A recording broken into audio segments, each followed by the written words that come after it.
Okay, sound കേൾക്കാൻ പറ്റുന്നുണ്ട്. Slide change ആവുന്നുണ്ട് എന്ന് വിചാരിക്കുന്നു. എന്തെങ്കിലും ഉണ്ടെങ്കിൽ ഒന്ന് കമന്റ് ചെയ്തേക്കണേ.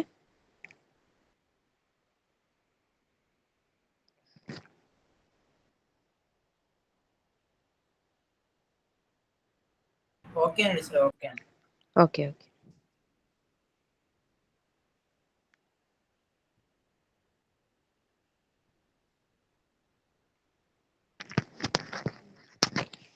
ഓക്കെ, അപ്പോൾ നമുക്ക് സ്റ്റാർട്ട് ചെയ്യാം. ഇന്നത്തെ സെഷനിൽ നമ്മൾ ഇപ്പോൾ പരീക്ഷകൾ കഴിഞ്ഞിരിക്കുകയാണെന്ന് നമുക്കറിയാം അല്ലേ. അപ്പോൾ പരീക്ഷയിൽ ചോദിച്ചിട്ടുള്ള ചോദ്യങ്ങൾ ഓരോ ടോപ്പിക്ക് വൈസായിട്ട് എടുത്തിട്ട് ആ ചോദ്യങ്ങളുമായിട്ട് ബന്ധപ്പെട്ടുകൊണ്ടുള്ള കുറച്ച് റിലേറ്റഡ് ഫാക്ട്, ഈ ചോദ്യം നമ്മുടെ മുന്നിൽ തന്നിരുന്നുവെങ്കിൽ നമ്മൾ എങ്ങനെ അതിൻ്റെ ഉത്തരത്തിലേക്ക് എത്തിയേനെ എന്നുള്ള കാര്യങ്ങൾ നമുക്ക് കൃത്യമായിട്ട് മനസ്സിലാക്കി പോകാം. അപ്പോൾ എല്ലാം റെഡിയാണ്. ആദ്യത്തെ ടോപ്പിക്ക് കോൺസ്റ്റിറ്റ്യൂഷൻ ആണ്. അപ്പോൾ നമ്മുടെ GK പാർട്ട് എടുക്കുമ്പോൾ 20 മാർക്കിൻ്റെ ചോദ്യങ്ങൾ എടുക്കുന്ന സമയത്ത് അതിനകത്ത് ഏകദേശം ഒരു മേജർ പാർട്ട് ഉൾക്കൊള്ളുന്നത് കോൺസ്റ്റിറ്റ്യൂഷനുമായിട്ട് ബന്ധപ്പെട്ടിട്ടുള്ള ഭാഗങ്ങൾ തന്നെയാണ് അല്ലേ. ഈ ചോദ്യങ്ങൾ നോക്കിയാലും അറിയാം, നമുക്ക് ഭയങ്കര പാടാണ്, ഉത്തരം കണ്ടുപിടിക്കാൻ പറ്റൂല എന്ന് പറയുന്ന തരത്തിലുള്ള റെയർ ചോദ്യങ്ങൾ കോൺസ്റ്റിറ്റ്യൂഷന്റെ ഭാഗത്തു നിന്നില്ല. അപ്പോൾ നല്ല രീതിയിൽ ഒന്ന് പഠിക്കുകയാണെങ്കിൽ ഉത്തരം കണ്ടെത്താൻ പറ്റുന്ന ചോദ്യങ്ങളാണ് കോൺസ്റ്റിറ്റ്യൂഷനിൽ നിന്നും പൊതുവേ ഉള്ളത്. അപ്പോൾ ആദ്യത്തെ ചോദ്യം എന്തായിരുന്നു എന്നുള്ളത് നമുക്ക് നോക്കാം. Choose the correct sentences related with Indian constitution. Direct ആയിട്ട് കോൺസ്റ്റിറ്റ്യൂഷനുമായിട്ട് ബന്ധപ്പെട്ട് തന്നെ ഒരു ചോദ്യമാണ്. കോൺസ്റ്റിറ്റ്യൂഷനുമായിട്ട് ബന്ധപ്പെട്ടുകൊണ്ടുള്ള കറക്റ്റ് സെന്റൻസ് ആണ് ചോദിക്കുന്നത്. അപ്പൊ ചോദ്യം വായിക്കുമ്പോൾ ഈ കാര്യങ്ങളൊക്കെ ശ്രദ്ധിക്കണം. കറക്റ്റ് ആണ് ചോദിച്ചേക്കുന്നത്. നോക്കാം. The constitution has 395 articles and 15 schedules എന്നാണ് തന്നിരിക്കുന്നത്. കോൺസ്റ്റിറ്റ്യൂഷനിൽ 395 ആർട്ടിക്കിളും 15 ഷെഡ്യൂളും ഉണ്ട് എന്ന ആദ്യത്തെ സ്റ്റേറ്റ്മെന്റ് തന്നു. രണ്ടാമത്തേത്, the first meeting of the constituent assembly was held on 9th December 1946. അടുത്തത്, the constitutional assembly held 11 sessions. ഇത്രയുമാണ് തന്നേക്കുന്ന ഓപ്ഷനുകൾ. അപ്പൊ ഇതിലെ ശരിയായിട്ടുള്ള ഉത്തരം എന്ന് പറയുന്നത് 2ഉം 3ഉമാണ്. അതായത് രണ്ടാമത്തെയും മൂന്നാമത്തെയും സ്റ്റേറ്റ്മെന്റ് ആണ് ശരി എന്ന് പറയുന്നത്. അപ്പൊ ആദ്യത്തെ സ്റ്റേറ്റ്മെന്റിലെ തെറ്റെന്താണ്? 395 ആർട്ടിക്കിളുകളായിരുന്നു നമ്മുടെ കോൺസ്റ്റിറ്റ്യൂഷൻ ഉണ്ടാക്കിയപ്പോൾ ഉണ്ടായിരുന്നത്. പക്ഷെ അതിനകത്ത് 15 ഷെഡ്യൂൾ അല്ല, 8 ഷെഡ്യൂളുകളായിരുന്നു ഉണ്ടായിരുന്നത്. ഇപ്പൊ നമുക്ക് 448 എണ്ണമാണ് ആർട്ടിക്കിളുകൾ ഉള്ളത്. ഷെഡ്യൂളുകൾ ഇപ്പോൾ 12 എണ്ണവുമാണ് ഉള്ളത്. ഓക്കെ, 12 ഷെഡ്യൂള്, 448 ആർട്ടിക്കിളാണ് നമുക്ക് ഇപ്പോൾ ഉള്ളത്. അതായത് അമെൻമെന്റുകളും പിന്നീടുള്ള അഡിഷനുകളും എല്ലാം വന്നിട്ട് ഇപ്പൊ 448 എണ്ണം ഉണ്ട്. കോൺസ്റ്റിറ്റ്യൂഷൻ ഉണ്ടാക്കിയ സമയത്ത് 395 ആർട്ടിക്കിളുകളും 8 ഷെഡ്യൂളുകളുമായിരുന്നു ഉണ്ടായിരുന്നത്. ക്ലിയർ ആയല്ലോ. ഇനി രണ്ടാമത്തെ സ്റ്റേറ്റ്മെന്റ്, ശരിയായിട്ടുള്ള സ്റ്റേറ്റ്മെന്റ് എന്ന് പറയുന്നത് ആദ്യത്തെ മീറ്റിംഗ് 9th December 1946 കൂടി എന്നുള്ളതായിരുന്നു. അപ്പൊ നിങ്ങൾ ആലോചിക്കും, 1947 നമുക്ക് സ്വാതന്ത്ര്യം കിട്ടുന്നത് അല്ലെ.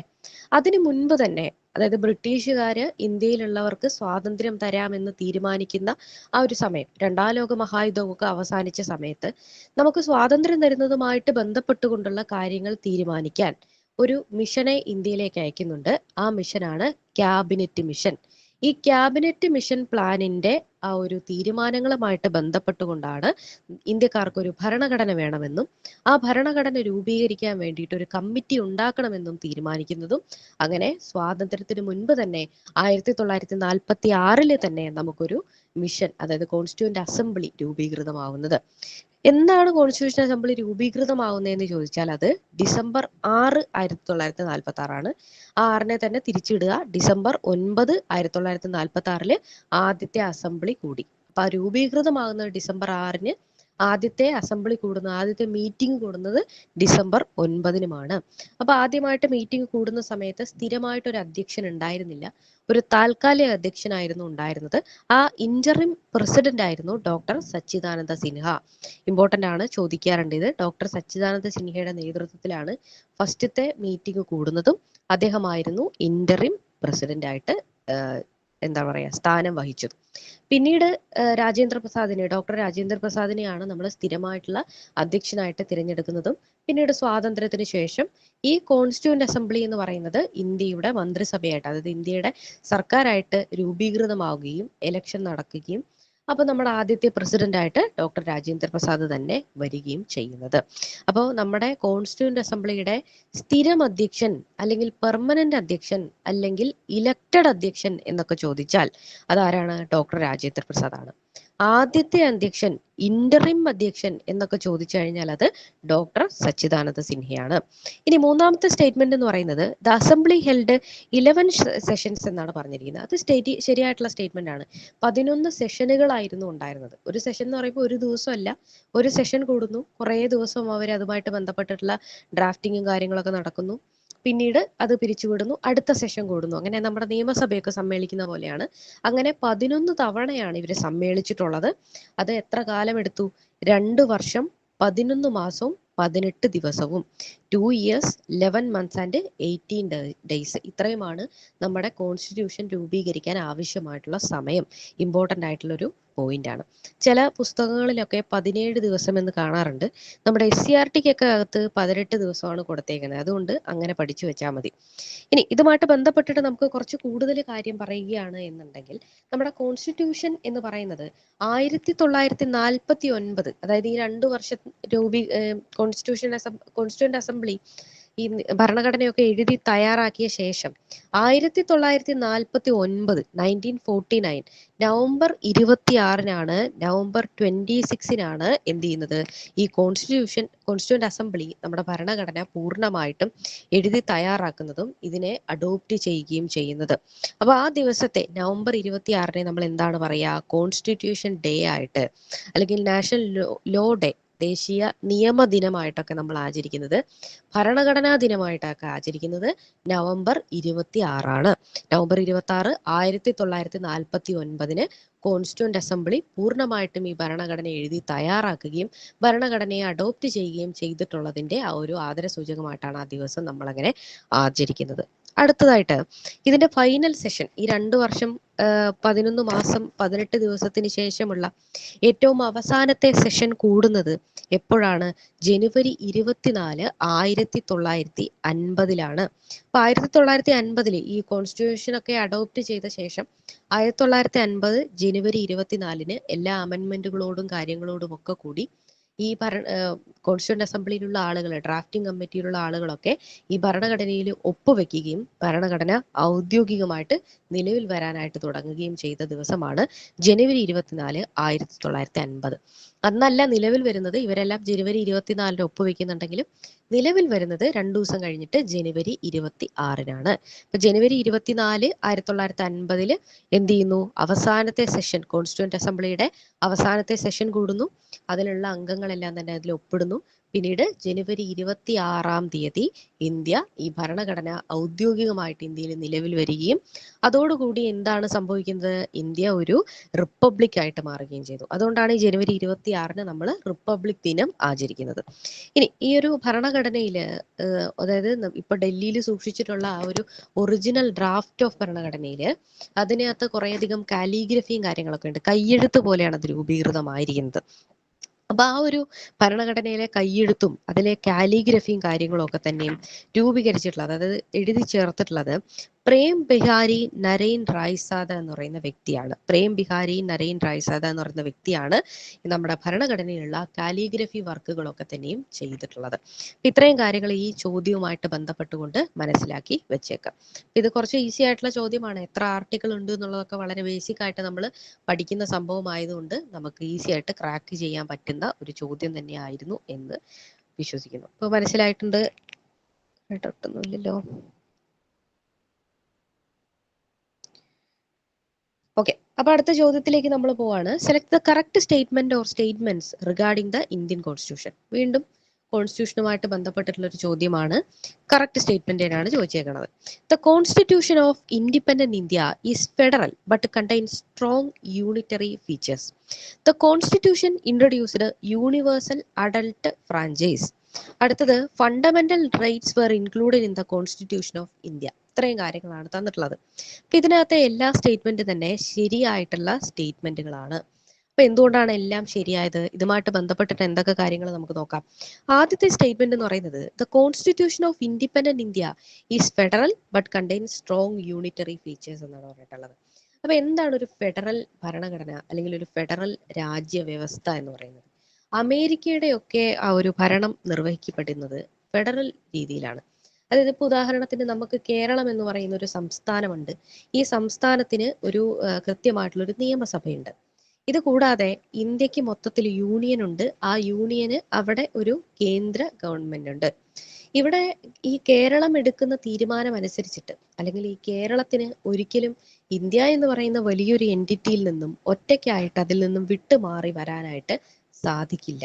അത് മാത്രമല്ല, നമുക്ക് കേന്ദ്രത്തിന്റെ കയ്യിലുള്ള ലിസ്റ്റുകളിലുള്ള കുറേയധികം കാര്യങ്ങളിൽ, ഉദാഹരണം പ്രതിരോധം അല്ലെങ്കിൽ വിദേശകാര്യം, ഇങ്ങനത്തെ ഒക്കെ കാര്യങ്ങളിൽ സംസ്ഥാനത്തിന് മാത്രമായിട്ട് ഒറ്റയ്ക്ക് പോയിട്ടൊരു തീരുമാനം എടുക്കാനായിട്ട് സാധിക്കുകയില്ല. ഇത് യൂണിയന്റെ അണ്ടറിലായിരിക്കും നമ്മൾ ചെയ്യുന്നത്. അതേസമയം അമേരിക്ക എന്ന് പറയുമ്പോൾ, ഈവൻ ദോ ആ രാജ്യത്തിന് മൊത്തത്തിൽ ഒരു പ്രസിഡന്റ് കാര്യങ്ങളും ഉണ്ടെങ്കിലും ഓരോരോ ഫെഡറേഷനുകൾക്കും ഓരോരോ സ്വയംഭരണാധികാരം അവർക്കുണ്ട്. അതായത് ഒരു ഫെഡറേഷനകത്ത് നിലനിൽക്കുന്ന കുറേയധികം നിയമങ്ങൾ ചിലപ്പോൾ മറ്റൊരു ഫെഡറേഷനിൽ നിലനിന്നുകൊള്ളണം എന്നില്ല. ഒരു ഫെഡറേഷനകത്തുള്ള ഒരു കോടതി തീരുമാനിക്കുന്ന ഒരു കാര്യം ആ ഫെഡറേഷനകത്ത് നടപ്പിലാക്കാം. ഒരിക്കലും യൂണിയനിലുള്ള ഒരു കോടതിക്ക് വേണമെങ്കിൽ അതിനകത്ത് കയറി ഇടപെടാനോ അല്ലെങ്കിൽ ഓവർ റൈഡ് ചെയ്യാനുള്ള കപ്പാസിറ്റി കുറവാണ്.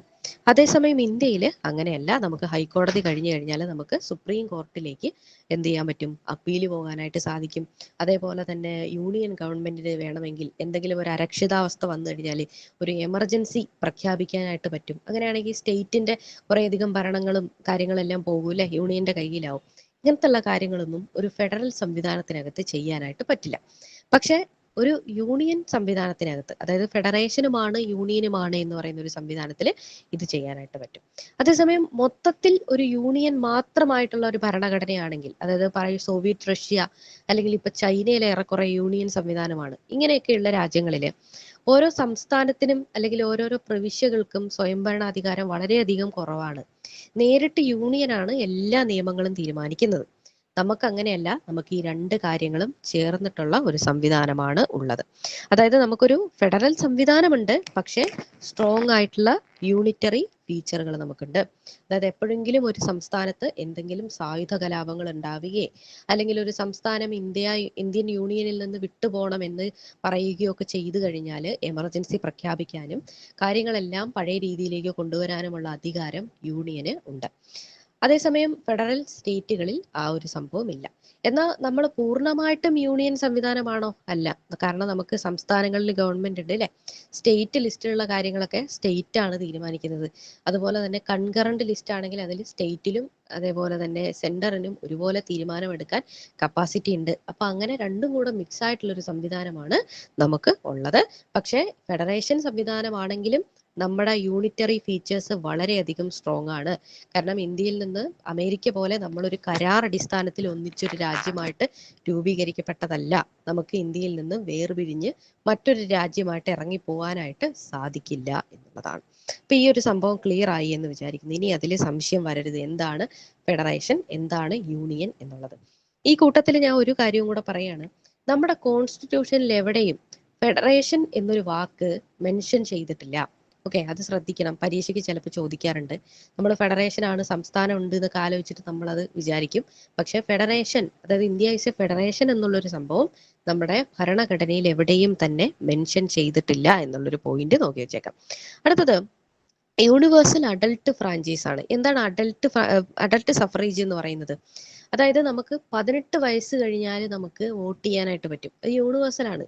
അതായത് പണ്ട് ശ്രീമൂലം പ്രജാസഭ പോലെയൊക്കെയുള്ള ആദ്യകാലത്തെ നിയമനിർമ്മാണ സഭകളിലൊക്കെ ഒരാള് കരമടയ്ക്കുന്നതിന്റെ വിഹിതമോ അല്ലെങ്കിൽ അങ്ങനത്തെ കാര്യങ്ങളുടെയൊക്കെ എന്താ പറയാ കാര്യങ്ങൾ മുഖവിലേക്ക് എടുത്തിട്ടായിരുന്നു ഒരാൾക്ക് വോട്ട് കൊടുക്കണോ അല്ലെങ്കിൽ ആ വോട്ടിന്റെ വാല്യൂ ഇതൊക്കെ തീരുമാനിച്ചുകൊണ്ടിരുന്നത്. പക്ഷെ നമുക്ക് അങ്ങനെയാണോ? അല്ല. 18 വയസ്സ് കഴിഞ്ഞാൽ ഇലക്ടർ റോളിൽ പേരുണ്ടെങ്കിൽ നമുക്ക് സുഖമായിട്ട് പോയിട്ട് വോട്ട് ചെയ്യാമെന്നുള്ളതാണ്. അതാണ് യൂണിവേഴ്സൽ അഡൽട്ട് സഫറേജ് എന്ന് പറയുന്നത്. അടുത്തത് ഫണ്ടമെന്റൽ റൈറ്റ്സ് നമ്മുടെ കോൺസ്റ്റിറ്റ്യൂഷനകത്തുണ്ട് എന്നുള്ളതാണ്. ഫണ്ടമെന്റൽ റൈറ്റ് എന്ന് പറയുമ്പോൾ മൗലിക അവകാശങ്ങളാണ്. നമ്മുടെ ഭരണഘടനയുടെ ഭാഗം 3 മൗലിക അവകാശങ്ങളെ കുറിച്ച് പറഞ്ഞിട്ടുണ്ട്. അതിനകത്ത് മൊത്തം 6 അവകാശങ്ങളാണ് നമുക്കുള്ളത്. അതിനകത്ത് കുറേയധികം സബ് സെക്ഷനുകളുണ്ട്. ഇതെല്ലാം അനുസരിച്ചിട്ട് ആർട്ടിക്കിൾ 12 മുതൽ 35 വരെയുള്ള ആർട്ടിക്കിളുകൾ അനുസരിച്ചിട്ട് നമുക്ക് എന്തുണ്ട്? ഫണ്ടമെന്റൽ റൈറ്റുകളുണ്ട്, മൗലിക അവകാശങ്ങൾ നമുക്ക് ഉണ്ട്. ക്ലിയർ ആയല്ലോ? ഇനി അപ്പോൾ ഞാൻ ആദ്യം പറഞ്ഞ പോലെ തന്നെ ഇന്ത്യ എന്ന് പറയുന്നത് ഒരു ഫെഡറേഷൻ വിത്ത് സ്ട്രോങ് ആയിട്ടുള്ള യൂണിയൻ ഫംഗ്ഷനുകളാണുള്ളത്. അതുകൊണ്ട് നമ്മളൊരു കോസി ഫെഡറൽ സ്റ്റേറ്റ് ആണ് എന്ന് പറയും. അതായത് ഫെഡറേഷൻ ആണ്, പക്ഷെ പൂർണ്ണമായും ഫെഡറേഷൻ അല്ല എന്നുള്ളത്. അപ്പോൾ ഡിവിഷൻ ഓഫ് പവർ നമുക്കുണ്ട്. യൂണിയന് കുറേ അധികം ലിസ്റ്റിലെ കുറെ കാര്യങ്ങളിൽ തീരുമാനമെടുക്കാം, സ്റ്റേറ്റിന് തീരുമാനമെടുക്കാം, പക്ഷേ സ്റ്റേറ്റിനായിരിക്കും നമ്മുടെ യൂണിയനായിരിക്കും സ്ട്രോങ് ഹോൾഡ് ഉള്ളത്. പിന്നെ എന്താ, അഡൾട്ട് സഫറേജ് ആണ്. ആർട്ടിക്കിൾ 326 നമുക്ക് നമ്മുടെ ഭരണഘടന പ്രകാരം അഡൾട്ട് സഫറേജ് എന്ന് പറയുന്ന ഒരു അവകാശം നമുക്ക് ഉറപ്പ് നൽകുന്നത്. ഒരു ഡിസ്ക്രിമിനേഷനും കൂടാതെ സ്വത്തോ ലിംഗമോ ജാതിയോ മതമോ ജീവിക്കുന്ന പ്രദേശമോ ഒന്നും തന്നെ മുഖവിലിക്കെടുക്കാതെ നമുക്ക് എന്ത് ചെയ്യാനായിട്ട് പറ്റും, 18 വയസ്സ് കഴിഞ്ഞാൽ വോട്ട് ചെയ്യാനായിട്ട് സാധിക്കും. പിന്നെ ഉള്ളത് ഫണ്ടമെന്റൽ റൈറ്റ്സ് ആണ്. ഞാൻ പറഞ്ഞ പോലെ പാർട്ട് 3 ആർട്ടിക്കിൾ 12 മുതൽ 35 വരെ നമ്മുടെ മൗലിക അവകാശങ്ങളെ കുറിച്ച് പറഞ്ഞിരിക്കുന്നു. അങ്ങനെ മൊത്തത്തിൽ 6 അവകാശങ്ങളാണ് നമുക്ക് ഉള്ളത്. ഇനി എക്സ്ട്രാ ആയിട്ട് നമുക്ക് പറയുകയാണെങ്കിൽ 61ാമത്തെ അമെൻമെന്റ് ആക്ട്, 61st അമെൻമെന്റ് ആക്ട് 1988 നമുക്ക് ഈ അഡൾട്ട് ഫ്രാഞ്ചൈസിന്റെ പ്രായം മാറ്റുന്നത്. ആദ്യം ഈ 326 പ്രകാരം നമുക്ക് ഉണ്ടായിരുന്ന പ്രായപരിധി എന്ന് പറയുന്നത് 21 വയസ്സായിരുന്നു. 21 വയസ്സ് കഴിഞ്ഞു കഴിഞ്ഞാലേ വോട്ട് ചെയ്യാൻ പറ്റുള്ളൂ എന്നുള്ളതായിരുന്നു. പിന്നീട് 1988 രാജീവ് ഗാന്ധി ഗവൺമെന്റിന്റെ കാലഘട്ടത്തിൽ 61ാമത്തെ അമെൻമെന്റ് ആക്ട് പ്രകാരമാണ് നമുക്ക് എന്ത് ചെയ്യാൻ പറ്റുന്നത്, 21 വയസ്സിൽ നിന്നും 18 വയസ്സിലേക്ക് വോട്ട് ചെയ്യാനുള്ള പ്രായപരിധി കുറയ്ക്കുന്നത്. ഇനി ഇന്ത്യ ഫോളോസ് സിംഗിൾ സിറ്റിസൺഷിപ്പ്, അതായത് ഇന്ത്യ ഈ പറഞ്ഞ ഫെഡറേഷന്റെ കാര്യം ഞാൻ പറഞ്ഞല്ലോ, അമേരിക്കയിലൊക്കെ എന്ന് പറയുമ്പോഴത്തേക്കിനും അവിടെ മൾട്ടിപ്പിൾ സിറ്റിസൺഷിപ്പ് സാധിക്കും. പക്ഷെ ഇന്ത്യയിൽ അങ്ങനെയല്ല, നമുക്ക് സിംഗിൾ സിറ്റിസൺഷിപ്പാണ് നമുക്കുള്ളത്. ഓക്കെ, ഇനി ഈ മൗലിക അവകാശങ്ങളുടെ അല്ലെങ്കിൽ ഫണ്ടമെന്റൽ റൈറ്റിന്റെ കാര്യം പറഞ്ഞ പോലെ തന്നെ സ്ഥിരമായിട്ട് ചോദിക്കുന്ന മറ്റൊരു സംഭവമാണ് directive principle of state policy, DPSP എന്ന് പറയുന്നത് പാർട്ട് 4 ഇതൊക്കെ തന്നെയും ഈ ഡയറക്റ്റീവ് പ്രിൻസിപ്പിൾസ് എന്ന് പറയുന്നത് ഒരു ക്ഷേമരാഷ്ട്രം എങ്ങനെയായിരിക്കണം, നമ്മുടെ രാഷ്ട്രം അടിപൊളിയാണോ നമുക്ക് അസസ് ചെയ്യാൻ വേണ്ടിയിട്ട് കുറച്ച് ചെക്ക് പോയിന്റ് ഉണ്ടെങ്കിൽ അതെങ്ങനെ ഇരിക്കും, അതാണ് ഡയറക്റ്റീവ് പ്രിൻസിപ്പിൾസ് എന്നാണ് പറയുന്നത്. DPSP രാജ്യത്ത് നടപ്പിലാക്കാൻ വേണ്ടിയിട്ടാണ് നിയമസഭകളൊക്കെ തന്നെയും ശ്രമിക്കുന്നത്. അവയൊക്കെ നടപ്പിലാക്കുമ്പോഴത്തേക്കും നമ്മുടെ രാജ്യം നല്ലതാകും എന്നുള്ളതായിരുന്നു ഭരണഘടനാ നിർമ്മാതാക്കളുടെ ഒരു ഔട്ട്ലുക്ക് എന്ന് പറയുന്നത്. ഈ DPSP അടങ്ങിയിരിക്കുന്നത് എവിടെയാണ്, പാർട്ട് 4 ഐറിഷ് ഗവൺമെന്റിൽ നിന്നുമാണ് നമ്മൾ എന്ത് ചെയ്തിരിക്കുന്നത്, ഐറിഷ് കോൺസ്റ്റിറ്റ്യൂഷനിൽ നിന്നുമാണ് നമ്മൾ ഈ ഒരു directive principles of state policy കടം കൊണ്ടിരിക്കുന്നത്. ഇത് കൂടാതെ നമുക്ക് എന്തുണ്ട്, പാർട്ട് 4A നമുക്ക് ഫണ്ടമെന്റൽ ഡ്യൂട്ടീസ് കൂടെ നമുക്ക് ഇൻക്ലൂഡ് ആക്കിയിട്ടുണ്ട്. അപ്പൊ ഈ കാര്യങ്ങളൊക്കെ മനസ്സിലായിട്ടുണ്ട് എന്ന് വിചാരിക്കുന്നു. അടുത്ത ചോദ്യത്തിലേക്ക് കടക്കുകയാണ്. ഒരു മാച്ച് ദ ഫോളോയിങ് ക്വസ്റ്റ്യൻ ആണ്. ഇപ്പൊ ഇവിടെ ഒരു ഭാഗത്ത് Jawaharlal Nehru, doctor Sachchidananda Sinha, doctor BR Ambedkar, doctor Rajendra Prasad എന്നിവരെ തന്നിട്ടുണ്ട്. ഇപ്പുറത്ത് the oldest member of constituent assembly, അടുത്തത് the president of constituent assembly, president of interim government, drafting committee of chairman of constitution, ഇത്രയും തന്നിട്ടുണ്ട്. അപ്പൊ ഇതിനെ ജോയിൻ ചെയ്യുകയാണ് നമ്മൾ ചെയ്യേണ്ടത്. ഇതിന്റെ ഉത്തരം വരുന്നത് ഓപ്ഷൻ A ആണ്. അപ്പൊ ഓരോന്നായിട്ട് നമുക്ക് പരിശോധിക്കാം അല്ലെ. അപ്പൊ ആദ്യത്തെ കാര്യം എന്ന് പറയുന്നത് ജവഹർലാൽ നെഹ്റുവിനെ കുറിച്ചിട്ടാണ്. ജവഹർലാൽ നെഹ്റുവിനെ കുറിച്ച്, അദ്ദേഹത്തെ കുറിച്ച് പറയുന്ന സ്റ്റേറ്റ്മെന്റ് എന്ന് പറയുന്നത് ഇവിടെ എന്താണ്, പ്രസിഡന്റ് ഓഫ് ഇന്ററിം ഗവൺമെന്റ് എന്നുള്ള.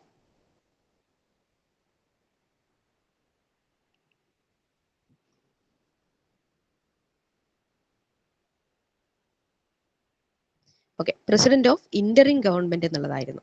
അതായത് നമ്മുടെ ഭരണഘടനാ നിർമ്മാണ സമിതി ഭരണഘടന കൊണ്ടുവരികയും പിന്നീട് ഒരു ഇടക്കാല ഗവൺമെന്റ് വരികയും ചെയ്യുന്നുണ്ട്. പിന്നീടാണ് 1950 ശേഷമാണ് ഇലക്ഷൻ ആദ്യമായിട്ട് നടക്കുകയും ആ ഇലക്ഷന് ശേഷം ജവഹർലാൽ നെഹ്റു തന്നെ പ്രധാനമന്ത്രിയായിട്ട് ഇലക്റ്റഡ് ആയിട്ട് അധികാരത്തിൽ പ്രധാനമന്ത്രിയായിട്ട് വരികയും ചെയ്യുന്നത്. അപ്പൊ അതിനു മുൻപ്, ഇലക്ഷൻ നടക്കുന്നതിന് മുൻപ് എന്താ ചെയ്യുന്നത്, ഇലക്ഷൻ നടക്കുന്നതിന് മുമ്പ് ഇടക്കാല സർക്കാർ നിലവിൽ വന്നു. അതിന്റെ പ്രസിഡന്റ് എന്ന് പറയുന്നത് ആര് തന്നെയായിരുന്നു, ജവഹർലാൽ നെഹ്റു തന്നെയായിരുന്നു. അതാണ് അവിടെ നമ്മൾ മനസ്സിലാക്കാനുള്ളത്. അടുത്തതായിട്ട് ഡോക്ടർ സച്ചിദാനന്ദ സിൻഹയാണ്. അദ്ദേഹത്തെ കുറിച്ച് നമ്മൾ പറഞ്ഞു, നമ്മുടെ കോൺസ്റ്റിറ്റ്യൂന്റ് അസംബ്ലി നിലവിൽ വന്നപ്പോൾ അതിന്റെ താൽക്കാലിക അധ്യക്ഷനായിരുന്നു അദ്ദേഹം എന്ന് പറഞ്ഞു. അപ്പൊ അദ്ദേഹമായിരുന്നു കോൺസ്റ്റിറ്റ്യൂന്റ് അസംബ്ലിയിലെ ഏറ്റവും ഓൾഡസ്റ്റ് ആയിട്ടുള്ള മെമ്പർ എന്ന് പറയുന്നത്. അടുത്തതായിട്ട് ഡോക്ടർ BR അംബേദ്കറിനെ കുറിച്ചിട്ടുള്ള ഒരു സ്റ്റേറ്റ്മെന്റ് ആണ്. അദ്ദേഹത്തെ കുറിച്ച് ഡ്രാഫ്റ്റിംഗ് കമ്മിറ്റിയുടെ ചെയർമാൻ ആണെന്നുള്ളത് നമുക്ക് എല്ലാവർക്കും അറിയുന്ന ഒരു പോയിന്റ് ആണ് അല്ലെ. അത് എളുപ്പമായിട്ട് കിട്ടുന്ന ഒരു പോയിന്റ് തന്നെയാണ് എന്ന് വിചാരിക്കുന്നു. അപ്പൊ എന്താണ്, BR അംബേദ്കർ ആയിരുന്നു നമ്മുടെ ഭരണഘടനയിലെ ഡ്രാഫ്റ്റിംഗ് കമ്മിറ്റിയുടെ. ഭരണഘടനാ നിർമ്മാണ സഭ എന്ന് നമ്മൾ പറയുന്നുണ്ടെങ്കിലും ഇതിനകത്ത് ഒരുപാട് ഉപസഭകളുണ്ട്. ഡ്രാഫ്റ്റിംഗ് കമ്മിറ്റി ഉണ്ട്, പിന്നെ അതല്ലാതെ മൗലിക കർത്തവ്യങ്ങൾ, മൗലിക കടമകൾക്ക് വേണ്ടിയിട്ട് ഒരു കമ്മിറ്റി ഉണ്ട്. അങ്ങനെ അങ്ങനെ പല പല കമ്മിറ്റികളും അവയ്ക്കൊക്കെ തന്നെ അധ്യക്ഷന്മാരും ഉണ്ട്. അപ്പൊ അതിനകത്തെ തന്നെ ഏറ്റവും പ്രധാനമായിട്ടുള്ള ഡ്രാഫ്റ്റിംഗ് കമ്മിറ്റിയുടെ ചെയർമാൻ ആയിരുന്നു ആര്? ഡോക്ടർ അംബേദ്കർ എന്ന് പറയുന്നത്. അതുകൊണ്ടാണ് നമ്മൾ അദ്ദേഹത്തെ ഭരണഘടനയുടെ ശില്പി എന്ന് വിളിക്കുന്നത്. അടുത്തത് ഡോക്ടർ രാജേന്ദ്ര പ്രസാദ് ആയിരുന്നു. അദ്ദേഹമാണ് president of constituent assembly. Constituent അസംബ്ലിയുടെ സ്ഥിരമായിട്ടുള്ള പ്രസിഡന്റ്, കോൺസ്റ്റിറ്റ്യൂന്റ് അസംബ്ലിയുടെ പ്രസിഡന്റ് ഒക്കെ ആരാണ്? ഡോക്ടർ രാജേന്ദ്ര പ്രസാദ് ആണ്. ഇത്രയുമാണ് ആ ഭാഗത്ത് നമുക്ക് മാച്ച് ചെയ്യാനായിട്ടുള്ളത്. ചോദ്യവുമായിട്ട് ബന്ധപ്പെട്ടിട്ടുള്ള കുറച്ച് കാര്യങ്ങൾ നമ്മൾ നോക്കുകയാണെങ്കിൽ, ജവഹർലാൽ നെഹ്റു ആയിരുന്നു ഇടക്കാല സർക്കാരിന്റെ ആദ്യത്തെ എന്താ പറയാ പ്രസിഡന്റ് എന്ന് നമ്മൾ പറഞ്ഞു. ഇത് കൂടാതെ വൈസ് പ്രസിഡന്റ് ഓഫ് എക്സിക്യൂട്ടീവ് കൗൺസിലിന്റെ വൈസ് പ്രസിഡന്റ് ആയിട്ടും അദ്ദേഹം ഇലക്ഷന് മുൻപുള്ള ആ ഒരു ഇടക്കാല മന്ത്രിസഭയുടെ കാലഘട്ടത്തിൽ സേവനം അനുഷ്ഠിച്ചിട്ടുണ്ട്. ഇനി സച്ചിദാനന്ദ സിൻഹ ആയിരുന്നു ഓൾഡസ്റ്റ് ആയിട്ടുള്ള മെമ്പറും അതേപോലെ തന്നെ എന്താ പറയാ ഈ നമ്മുടെ കോൺസ്റ്റിറ്റ്യൂന്റ് അസംബ്ലിയുടെ ഒരു ആദ്യത്തെ ടെമ്പററി ആയിട്ടുള്ള പ്രസിഡന്റും എന്ന് പറയുന്നത്. അടുത്തത് BR അംബേദ്കർ ആണ്. അദ്ദേഹമാണ് ഡ്രാഫ്റ്റിംഗ് കമ്മിറ്റിയുടെ ചെയർമാനും ഫാദർ ഓഫ് ഇന്ത്യൻ കോൺസ്റ്റിറ്റ്യൂഷൻ എന്നറിയപ്പെടുന്ന വ്യക്തിയും ഡോക്ടർ BR അംബേദ്കർ ആണ്. രാജേന്ദ്ര പ്രസാദ് ആണെങ്കിൽ നമ്മുടെ കോൺസ്റ്റിറ്റ്യൂന്റ് അസംബ്ലിയുടെ പെർമനന്റ് ആയിട്ടുള്ള പ്രസിഡന്റ് ആണ്. ഇന്ത്യയുടെ ആദ്യത്തെ പ്രസിഡന്റ് ആയിട്ടുള്ള വ്യക്തിയും അദ്ദേഹമാണ്. ഇതുമായിട്ട് ബന്ധപ്പെട്ട് കുറച്ച് പോയിന്റ് നമ്മൾ നോക്കുകയാണെങ്കിൽ ആദ്യം BN റാവുവിനെ കുറിച്ചിട്ടാണ്. BN റാവു ആയിരുന്നു നമ്മുടെ കോൺസ്റ്റിറ്റ്യൂന്റ് അസംബ്ലിയുടെ അഡ്വൈസർ ആയിട്ട് എന്താ പറയുക സേവനം അനുഷ്ഠിച്ച വ്യക്തി എന്ന് പറയുന്നത്. അതായത് ഔദ്യോഗിക ഉപദേഷ്ടാവായിട്ട് സേവനം അനുഷ്ഠിച്ചത് ആരാണ്? BN റാവു ആയിരുന്നു. ഉപദേഷ്ടാവ് അല്ലെങ്കിൽ അഡ്വൈസർ ആയിട്ടുണ്ടായിരുന്നത് BN റാവു ആണ്. ഇനി ജവഹർലാൽ നെഹ്റുവും ഒബ്ജക്റ്റീവ് റെസൊല്യൂഷൻ അല്ലെങ്കിൽ ലക്ഷ്യപ്രഖ്യാപന പ്രമേയം എന്ന് പറഞ്ഞിട്ടുള്ള ഒരു പ്രമേയം നമ്മുടെ കോൺസ്റ്റിറ്റ്യൂന്റ് അസംബ്ലിയിൽ പ്രഖ്യാപിക്കുകയുണ്ടായി. അതായത് ആദ്യ കാലഘട്ടത്തിൽ നമ്മൾ ഈ ഒരു കോൺസ്റ്റിറ്റ്യൂന്റ് അസംബ്ലി രൂപീകരിക്കുകയും കോൺസ്റ്റിറ്റ്യൂഷൻ ഉണ്ടാക്കുന്നതിന് വേണ്ടിയിട്ട് നമ്മൾ പ്രയത്നിക്കുകയും ചെയ്യുന്നുണ്ടെങ്കിലും അത് ഏത് രീതിയിൽ വേണം, നമ്മുടെ constitution how to manage all this things, അതായത് ഇന്ത്യ എന്ന് പറയുന്ന ഇത്രയും വലിയ രാജ്യത്തിലുള്ള ഇത്രയധികം ഡൈവേഴ്സ് ഓഫ് തിങ്സിനെ നമുക്ക് ഏത് രീതിയിൽ അതിനെ നോക്കി കാണണം, നമ്മുടെ കോൺസ്റ്റിറ്റ്യൂഷന്റെ ഔട്ട്ലുക്ക് എന്തായിരിക്കണം എന്നുള്ളത് കാണിക്കുന്നതിന് വേണ്ടിയിട്ട് അദ്ദേഹം ഒരു ഒബ്ജക്റ്റീവ് റെസൊല്യൂഷൻ പാസ്സാക്കുകയുണ്ടായി. ആ ഒബ്ജക്റ്റീവ് റെസൊല്യൂഷനാണ് ഇന്നത്തെ നമ്മുടെ കോൺസ്റ്റിറ്റ്യൂഷന്റെ ആമുഖമായിട്ടുള്ളത്, പ്രിയാമ്പിൾ ആയിട്ടുള്ളത്. അപ്പൊ അത് എഴുതിയിരിക്കുന്ന ആരാണ്? അതിന്റെ ശില്പി ആരാണ്? ജവഹർലാൽ നെഹ്റു ആണ്. അപ്പോൾ ഒബ്ജക്റ്റീവ് റെസൊല്യൂഷൻ എന്നാണ് കൊണ്ടുവരുന്നതെന്ന് ചോദിച്ചു കഴിഞ്ഞാൽ 1946 ഡിസംബർ 13-നാണ്. അപ്പോൾ ഡിസംബർ 6-ന് കോൺസ്റ്റിറ്റ്യൂന്റ് അസംബ്ലി രൂപീകൃതമായി. ഡിസംബർ 9-ന് ആദ്യത്തെ മീറ്റിംഗ് കൂടി. ഡിസംബർ 11-നാണ് എന്ത് ചെയ്യുന്നത്? ഒബ്ജക്റ്റീവ് റെസൊല്യൂഷൻ അവതരിപ്പിക്കപ്പെടുന്നത്. അത് പിന്നീട് നമ്മുടെ ആമുഖമായിട്ട് മാറി. ഇനി HC മുഖർജി, VT കൃഷ്ണമാചാരി ഇവർ രണ്ടുപേരുമായിരുന്നു vice president of the assembly. Constituent അസംബ്ലിയുടെ വൈസ് പ്രസിഡന്റ് ആയിട്ട് ജോലി ചെയ്തിരുന്നത്, അതായത് സേവനം അനുഷ്ഠിച്ചിരുന്നത് HC മുഖർജിയും VT കൃഷ്ണമാചാരിയുമാണ്. ഓക്കെ, അപ്പൊ അത്രയുമാണ് ആ ചോദ്യത്തിന്റെ ഭാഗത്ത് നിന്ന് നമുക്ക് നോക്കാനുള്ളത്. 4ാമത്തെ ചോദ്യത്തിലേക്ക് പോവുകയാണ്. Which of the following statement is or are correct about states? സ്റ്റേറ്റുകളുമായിട്ട് ബന്ധപ്പെട്ട് താഴെ തന്നിട്ടുള്ളതിൽ ഏതൊക്കെയാണ് ശരി?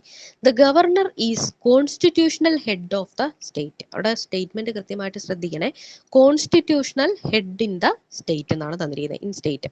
അടുത്തത് president's rule is imposed in state under article 368. Article 368 പ്രകാരമാണ് പ്രസിഡന്റ്സ് റൂൾ കൊണ്ടുവരുന്നത് എന്നൊരു സ്റ്റേറ്റ്മെന്റ് തന്നിട്ടുണ്ട്. അടുത്തത് states have inclusive right to legislate in items in the state list. State ലിസ്റ്റിൽ പട്ടികപ്പെടുത്തിയിട്ടുള്ള കാര്യങ്ങളിൽ നിയമം നിർമ്മിക്കാനുള്ള അവകാശം സ്റ്റേറ്റുകൾക്ക് എക്സ്ക്ലൂസീവ് ആണ് എന്നാണ് തന്നേക്കുന്നത്.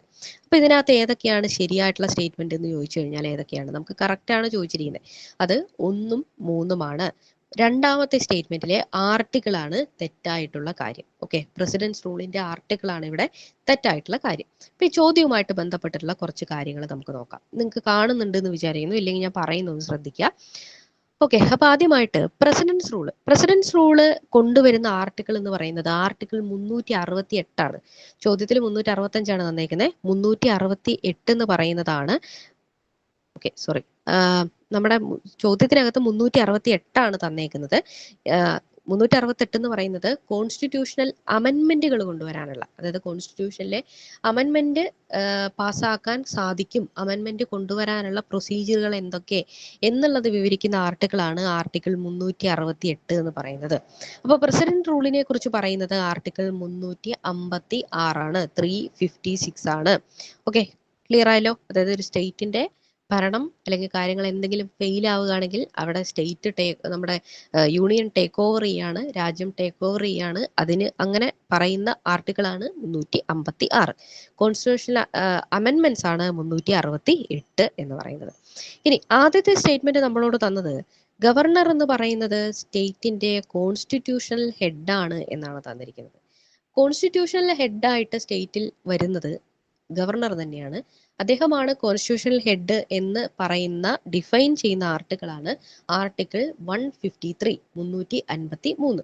അപ്പൊ എന്താണ് ഈ കോൺസ്റ്റിറ്റ്യൂഷണൽ ഹെഡ് എന്ന് പറയുന്നത്?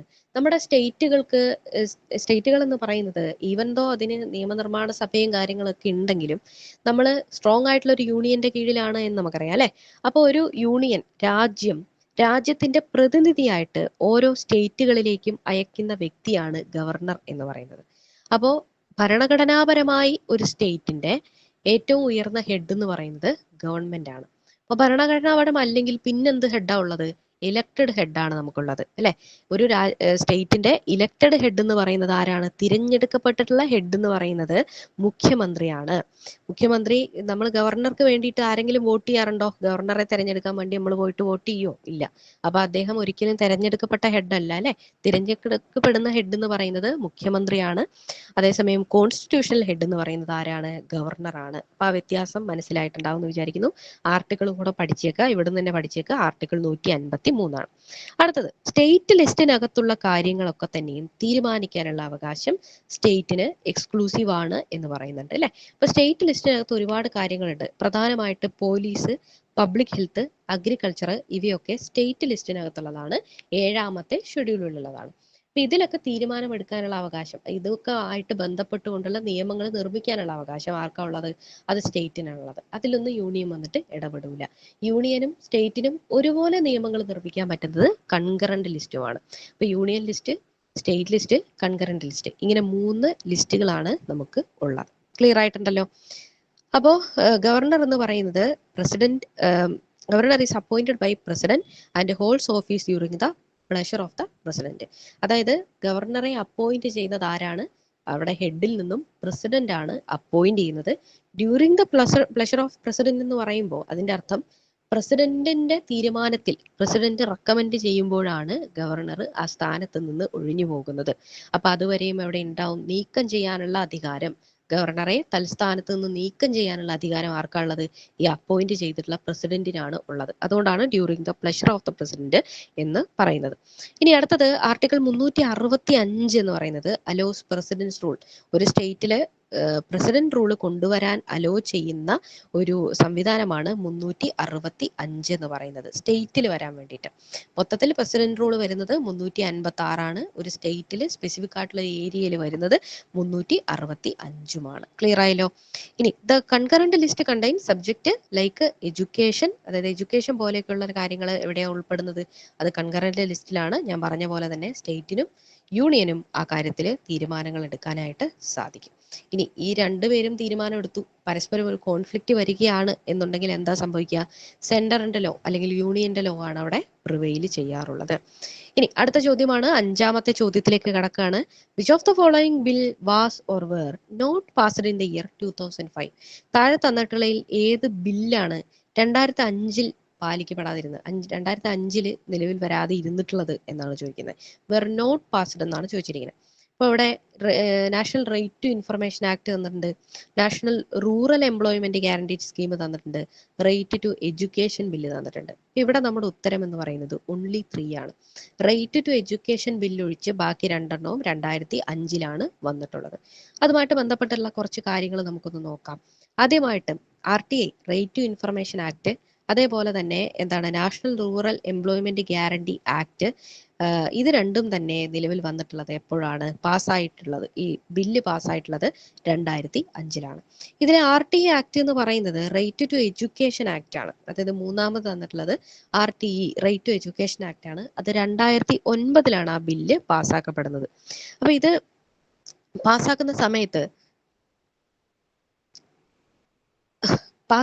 സമയത്ത് ഈ നിയമം ഒരു ബില്ലായിട്ട് പാസ്സാക്കപ്പെടുകയും പിൽക്കാലത്ത് അത് ആർട്ടിക്കിൾ 21 ഒരു അമെന്റ്മെന്റിന് ശേഷം ആർട്ടിക്കിൾ 21A ആയിട്ട് നിലവിൽ വരികയുമാണ് ചെയ്യുന്നത്. അപ്പൊ ആദ്യം നിയമം വരുന്നത് 2009 ആൻഡ് പിന്നീട് അതൊരു ഫണ്ടമെന്റൽ റൈറ്റ് ആക്കി 21A കീഴിൽ ഫണ്ടമെന്റൽ റൈറ്റ് ആയിട്ട് വരികയും ചെയ്യുന്നുണ്ട്. പിന്നുള്ളത് 2005 RTI ആക്ട് ആണ്. അതിനു മുൻപ് RTI ആക്ട്, അതായത് റൈറ്റ് ടു ഇൻഫർമേഷൻ, വിവരാവകാശ നിയമം എന്ന് പറയുന്ന നിയമം നിലവിൽ വരുന്നതിന് മുൻപ് 2002 നമുക്ക് ഒരു നിയമം ഉണ്ടായിരുന്നു. അതാണ് ഫ്രീഡം ഓഫ് ഇൻഫർമേഷൻ ആക്ട്. ആ ഫ്രീഡം ഓഫ് ഇൻഫർമേഷൻ ആക്ട് ആണ് RTIയുടെ റൈറ്റ് ടു ഇൻഫർമേഷൻ ആക്ടിന്റെ മുൻഗാമി എന്നറിയപ്പെടുന്നത്. ആ ഒരു ഫ്രീഡം ഓഫ് ഇൻഫർമേഷൻ ആക്ടിനെ റീപ്ലേസ് ചെയ്തുകൊണ്ടാണ് 2005 റൈറ്റ് ടു ഇൻഫർമേഷൻ, വിവരാവകാശ നിയമം നിലവിൽ വരുന്നത്. ഇനി 86ാമത് കോൺസ്റ്റിറ്റ്യൂന്റ് അമെൻമെന്റ് 2002 നടത്തിക്കൊണ്ടാണ് എന്ത് ചെയ്യുന്നത്, ഈ പറയുന്ന 21A എന്ന് പറയുന്ന ഒരു ആർട്ടിക്കിൾ നിലവിൽ വരുന്നത്, എഡ്യൂക്കേഷനുമായിട്ട് ബന്ധപ്പെട്ടുകൊണ്ട് നിലവിൽ വരുന്നത്. അപ്പൊ ഞാൻ പറഞ്ഞ പോലെ തന്നെ ആ ഒരു അമെൻമെന്റുമായിട്ട് ബന്ധപ്പെട്ട് ആർട്ടിക്കിൾ വന്നു. ആ ആർട്ടിക്കിളിനെ സാധൂകരിക്കാൻ വേണ്ടിയിട്ട് ആർട്ടിക്കിളുമായിട്ട് ബന്ധപ്പെട്ടുകൊണ്ട് 2009 RTE act, right to education act നിലവിൽ വരികയുമാണ് ചെയ്യുന്നത്. ഇനി മൂന്നാമതായിട്ട്, അതായത് 2005 നിലവിൽ വരാതിരുന്നിട്ട് 2005 എൻരേഗ എന്ന് പറയുന്നത് പിന്നെ 2005 നിലവിൽ വരികയും 2009 അതിന്റെ പേര് മഹാത്മാഗാന്ധി എംപ്ലോയ്മെന്റ് ഗ്യാരണ്ടി പ്രോഗ്രാം എന്ന് മാറ്റുകയും മഗ്നരേഖ എന്നാക്കുകയുമാണ് ചെയ്യുന്നത്. 2005 അതിന്റെ ആക്ട് ബില്ല് പാസ്സാകുന്നത്. പിന്നീട് 2009 അതിന്റെ പേര് മാറിക്കൊണ്ട് അത് Mahatma Gandhi national rural employment guarantee act എന്ന് നിലവിൽ വരികയുമാണ് ചെയ്യുന്നത്. അപ്പൊ നമ്മുടെ ഓപ്ഷനകത്ത് നാഷണൽ റൂറൽ എംപ്ലോയ്മെന്റ് ഗ്യാരണ്ടി ആക്ടിനെ തന്നിട്ടുള്ളൂ. അതുകൊണ്ടാണ് അവിടെ 2005 ശരിയായിട്ട് വന്നത്. ഇത് കുറച്ച് കൺഫ്യൂസിങ് ആയിട്ടുള്ള ഒരു സംഭവമാണ്. പെട്ടെന്ന് ഈ ഒരു റൂറൽ എംപ്ലോയ്മെന്റ് ഗ്യാരണ്ടി എന്ന് കാണുമ്പോൾ 2005 എന്നുള്ളത് നമ്മൾ കുത്തില്ല. അതൊരു കൺഫ്യൂഷൻ ആയിട്ടുള്ള ഒരു സംഭവം തന്നെയാണ്. ഓക്കെ, അപ്പോൾ ഈ കോൺസ്റ്റിറ്റ്യൂഷനുമായിട്ട് ബന്ധപ്പെട്ടിട്ടുള്ള ചോദ്യമെല്ലാം തന്നെ നമ്മൾ ഡിസ്കസ് ചെയ്തു പോയി. ഇനി നമ്മൾ കേരള ഹിസ്റ്ററിയുമായിട്ട് ബന്ധപ്പെട്ടിട്ടുള്ള ചോദ്യമാണ് ഡിസ്കസ് ചെയ്യാനായിട്ട് പോകുന്നത്.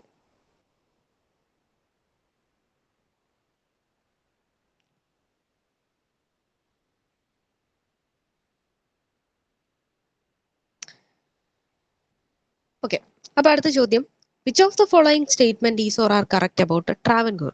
തിരുവിതാംകൂറുമായിട്ട് ബന്ധപ്പെട്ടുകൊണ്ട് താഴെ തന്നിട്ടുള്ള ഇത് ഏതൊക്കെയാണ് കറക്റ്റ് എന്നാണ് ചോദിച്ചിരിക്കുന്നത്.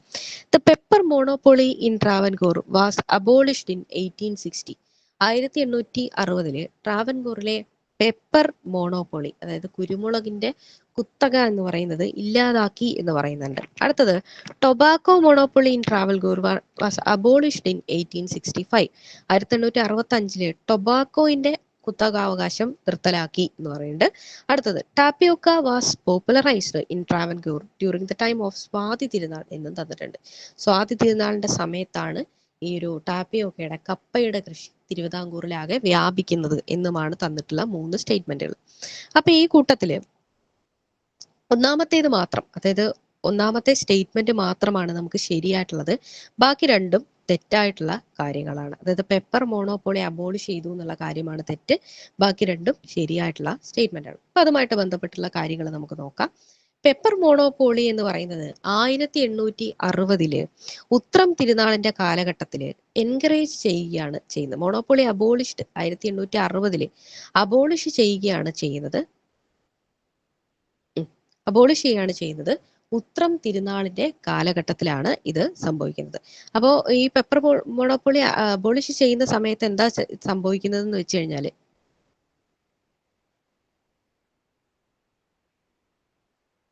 ഓക്കെ, അബോളിഷ് ചെയ്യുന്ന സമയത്ത് എന്താണ് ചെയ്യുന്നതെന്ന് വെച്ച് കഴിഞ്ഞാൽ, അതായത് ഇപ്പോൾ ഒരു രാജ്യത്തിന് എന്താ മോണോപോളി എന്ന് ചോദിച്ചു കഴിഞ്ഞാൽ, ഇപ്പൊ ബ്രിട്ടീഷുകാർ ഇവിടെ വന്നിട്ട് വ്യവസായം നടത്തുന്നുണ്ടെങ്കിൽ, അവരിവിടെ കച്ചവടം നടത്തുന്നുണ്ടെങ്കിൽ അവർക്ക് മാത്രമേ ഈ പെപ്പർ വിൽക്കാനും വാങ്ങാനും ഉള്ള അവകാശമുള്ളൂ എന്ന് പറയുന്നതിനെയാണ് കുത്തകാവകാശം അല്ലെങ്കിൽ മോണോപോളി എന്ന് പറയുന്നത്. 1860 ഉത്രം തിരുനാളിന്റെ കാലഘട്ടത്തിൽ ഈ സാധനത്തിനെ അബോളിഷ് ചെയ്യുകയാണ് ചെയ്യുന്നത്. അത് എന്തിനാണ് അബോളിഷ് ചെയ്യുന്നത് ചോദിച്ചു കഴിഞ്ഞാൽ, ഫ്രീ ട്രേഡ് വർദ്ധിപ്പിക്കാൻ വേണ്ടിയിട്ടാണ്, ഫ്രീ ട്രേഡിനെ എൻകറേജ് ചെയ്യാൻ വേണ്ടിയിട്ടാണ് ഈ ഒരു പെപ്പർ മോണോപ്പൊളി എന്ത് ചെയ്യുന്നത്, അബോളിഷ് ചെയ്യുന്നത്. പിന്നീട് ടൊബാക്കോന്റെ കാര്യമാണ് പറഞ്ഞിട്ടുള്ളത്. ഓപ്ഷനിലെ ആകെ തെറ്റെന്ന് പറയുന്നത് അതിന്റെ വർഷമാണ്.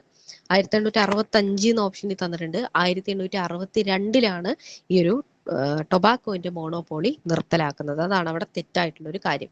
ഇതും എനിക്ക് തോന്നുന്നത് നമുക്ക് കണ്ടുപിടിക്കാൻ ഇത്തിരി പാടായിട്ടുള്ള ഒരു സംഭവമായിരുന്നു. ആ വർഷം കറക്റ്റായിട്ട് കിട്ടിയില്ലെങ്കിൽ അവിടെ ആ ഒരു ചോദ്യം തെറ്റുന്ന ഒരു ചോദ്യമായിരുന്നു ഇത് എന്ന് തോന്നുന്നു.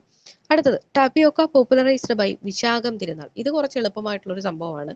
തിരുവിതാംകൂറിൽ കപ്പയുടെ കൃഷി വർദ്ധിക്കുന്നതും പോപ്പുലർ ആകുന്നതും സ്വാതി തിരുനാളിന്റെ കാലഘട്ടത്തിലാണെന്ന് ഓപ്ഷനിൽ തന്നിട്ടുണ്ട്. തെറ്റാണ്.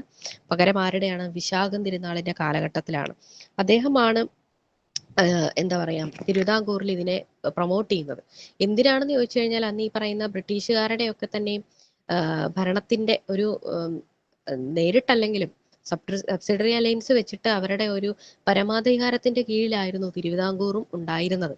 അപ്പൊ ആ കാലഘട്ടത്തിൽ നേരിട്ടിരുന്ന ഒരു സാമ്പത്തികമായിട്ടുള്ള പ്രശ്നങ്ങൾ കാര്യങ്ങളൊക്കെ കാരണം ഇവിടെ ഭയങ്കരമായിട്ടുള്ള ദാരിദ്ര്യമൊക്കെ ചെറിയ രീതിയിൽ വരുന്നുണ്ട്.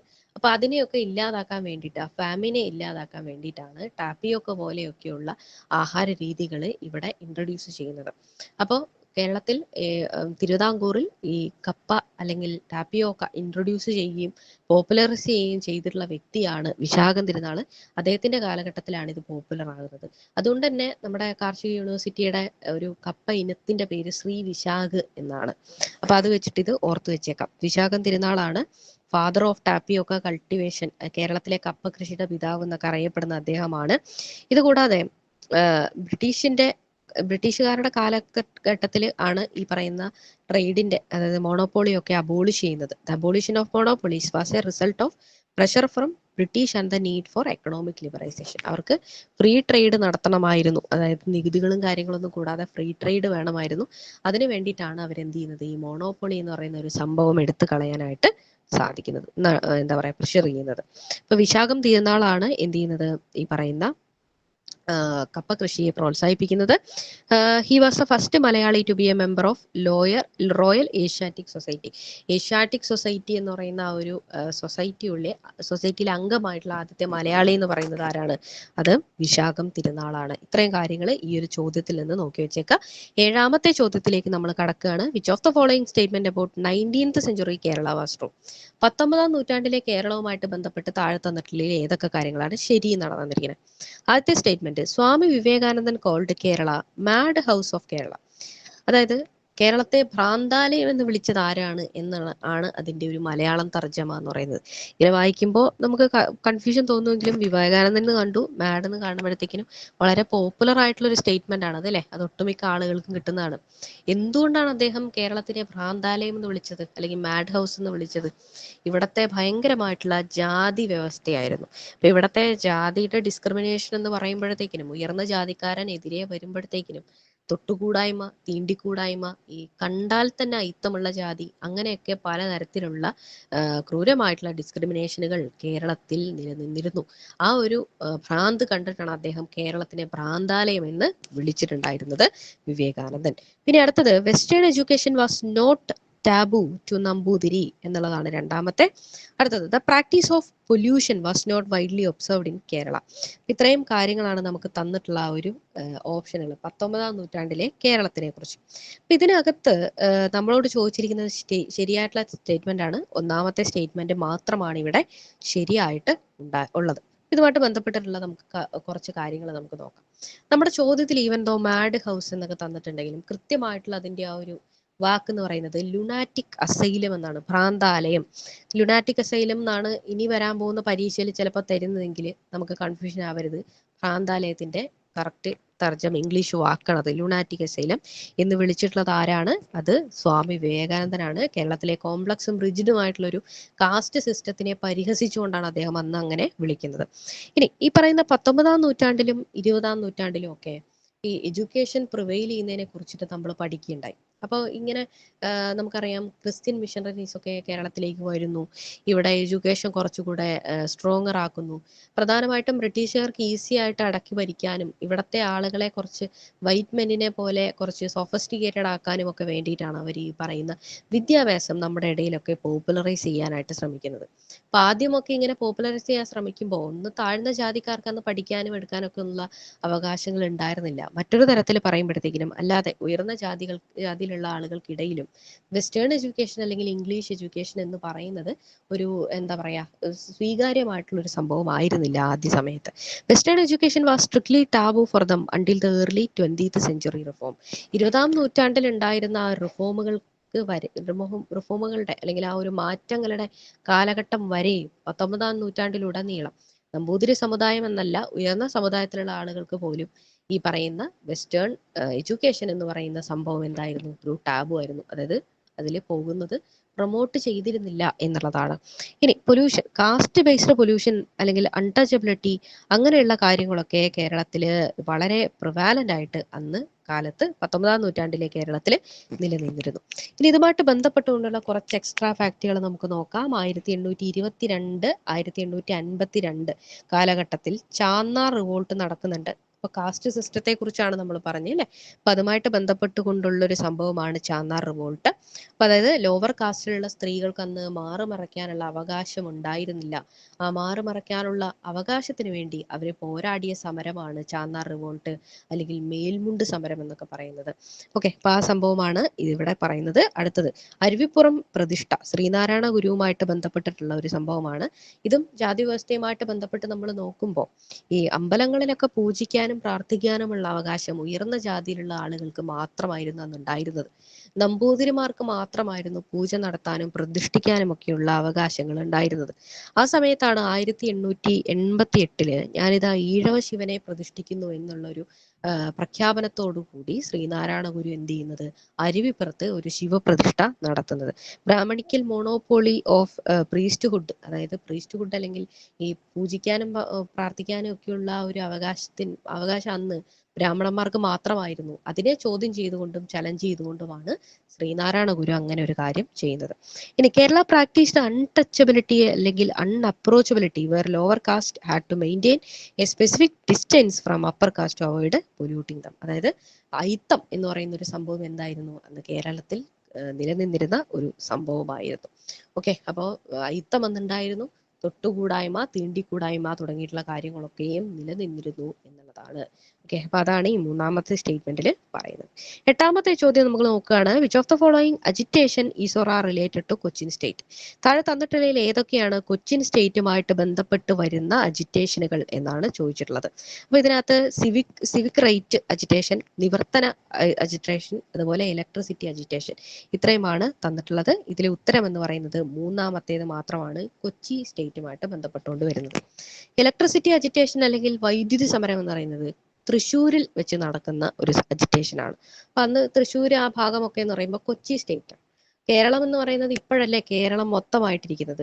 ഈ സംഭവങ്ങളൊക്കെ നടക്കുന്ന അല്ലെങ്കിൽ 19ാം നൂറ്റാണ്ട് 20ാം നൂറ്റാണ്ട് കാലഘട്ടത്തിലൊക്കെ 1956 കേരളം ഒരു സംസ്ഥാനമായിട്ട് നിലവിൽ വരുന്നതിനൊക്കെ മുൻപ് കേരളം 3 പ്രദേശമായിരുന്നു: തിരുവിതാംകൂർ, മലബാർ, കൊച്ചി. അപ്പൊ അതിലെ തിരുവിതാംകൂർ എന്ന് പറയുമ്പോൾ ഈ തെക്ക് ഭാഗം, നടുക്കുള്ള പ്രദേശങ്ങൾ എറണാകുളം, കൊച്ചി, ഈ പ്രദേശങ്ങളൊക്കെ തന്നെയും കൊച്ചി രാജ്യം, അതിന്റെ മുകളിലേക്ക് മലബാർ, ഇങ്ങനെ 3 രീതിയിലായിരുന്നു കേരളം ഉണ്ടായിരുന്നത്. അപ്പൊ തൃശ്ശൂരൊക്കെ എവിടെ വരും? കൊച്ചി രാജ്യത്തിന്റെ കീഴിൽ വരും അല്ലെ. അപ്പൊ ആ പ്രദേശത്താണ് ഇലക്ട്രിസിറ്റി അജിറ്റേഷൻ നടന്നത്. സിവിക് റൈറ്റ് മൂവ്മെന്റ് അല്ലെങ്കിൽ നിവർത്തന പ്രക്ഷോഭം എന്ന് പറയുന്നത് തിരുവിതാംകൂറിൽ നടന്നിട്ടുള്ള പ്രധാനപ്പെട്ട ഒരു പ്രക്ഷോഭമാണ്. 1932 നിവർത്തന പ്രക്ഷോഭം നടക്കുന്നത്. ഇലക്ട്രിസിറ്റി അജിറ്റേഷനെ കുറിച്ച് പറയുകയാണെങ്കിൽ അത് തൃശ്ശൂരിലാണ് നടക്കുന്നത്. 1936 നടക്കുന്നത്. അത് എന്തിനാന്ന് വെച്ച് കഴിഞ്ഞാൽ ഈ ഇലക്ട്രിസിറ്റി ഡിസ്ട്രിബ്യൂഷനെ പ്രൈവറ്റൈസ് ചെയ്യാൻ വേണ്ടിയിട്ട്. അതായത് ഇപ്പൊ നമുക്ക് ഇലക്ട്രിസിറ്റി തരുന്ന ആരാ? KSEB അല്ലേ? അത് സ്റ്റേറ്റിന്റെ അല്ലേ? അതായത് നമ്മുടെ സംസ്ഥാനത്തിന്റെ അല്ലേ? അതങ്ങനെ അല്ലാതെ പ്രൈവറ്റൈസ് ചെയ്യാനായിട്ട്, വൈദ്യുതിയെ പ്രൈവറ്റൈസ് ചെയ്യാനായിട്ട് ദിവാൻ അന്ന് ശ്രമിച്ചു. അപ്പൊ അതിനെതിരെ നടന്നിട്ടുള്ള അജിറ്റേഷനാണ് ഇലക്ട്രിസിറ്റി സമരം അല്ലെങ്കിൽ വൈദ്യുതി സമരം എന്ന് പറയുന്നത്.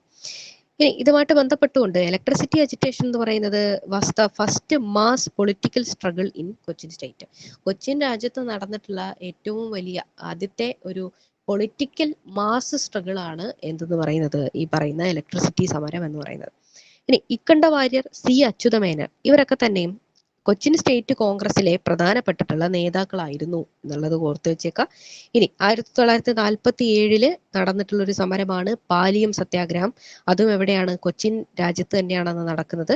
അത് എന്തിനു വേണ്ടിയിട്ടായിരുന്നു? പാലിയം ക്ഷേത്രത്തിന്റെ മുൻപിലുള്ള റോഡിലൂടെ താഴ്ന്ന ജാതിയിലുള്ള ആളുകൾക്ക് അന്ന് നടക്കാൻ അവകാശം ഉണ്ടായിരുന്നില്ല.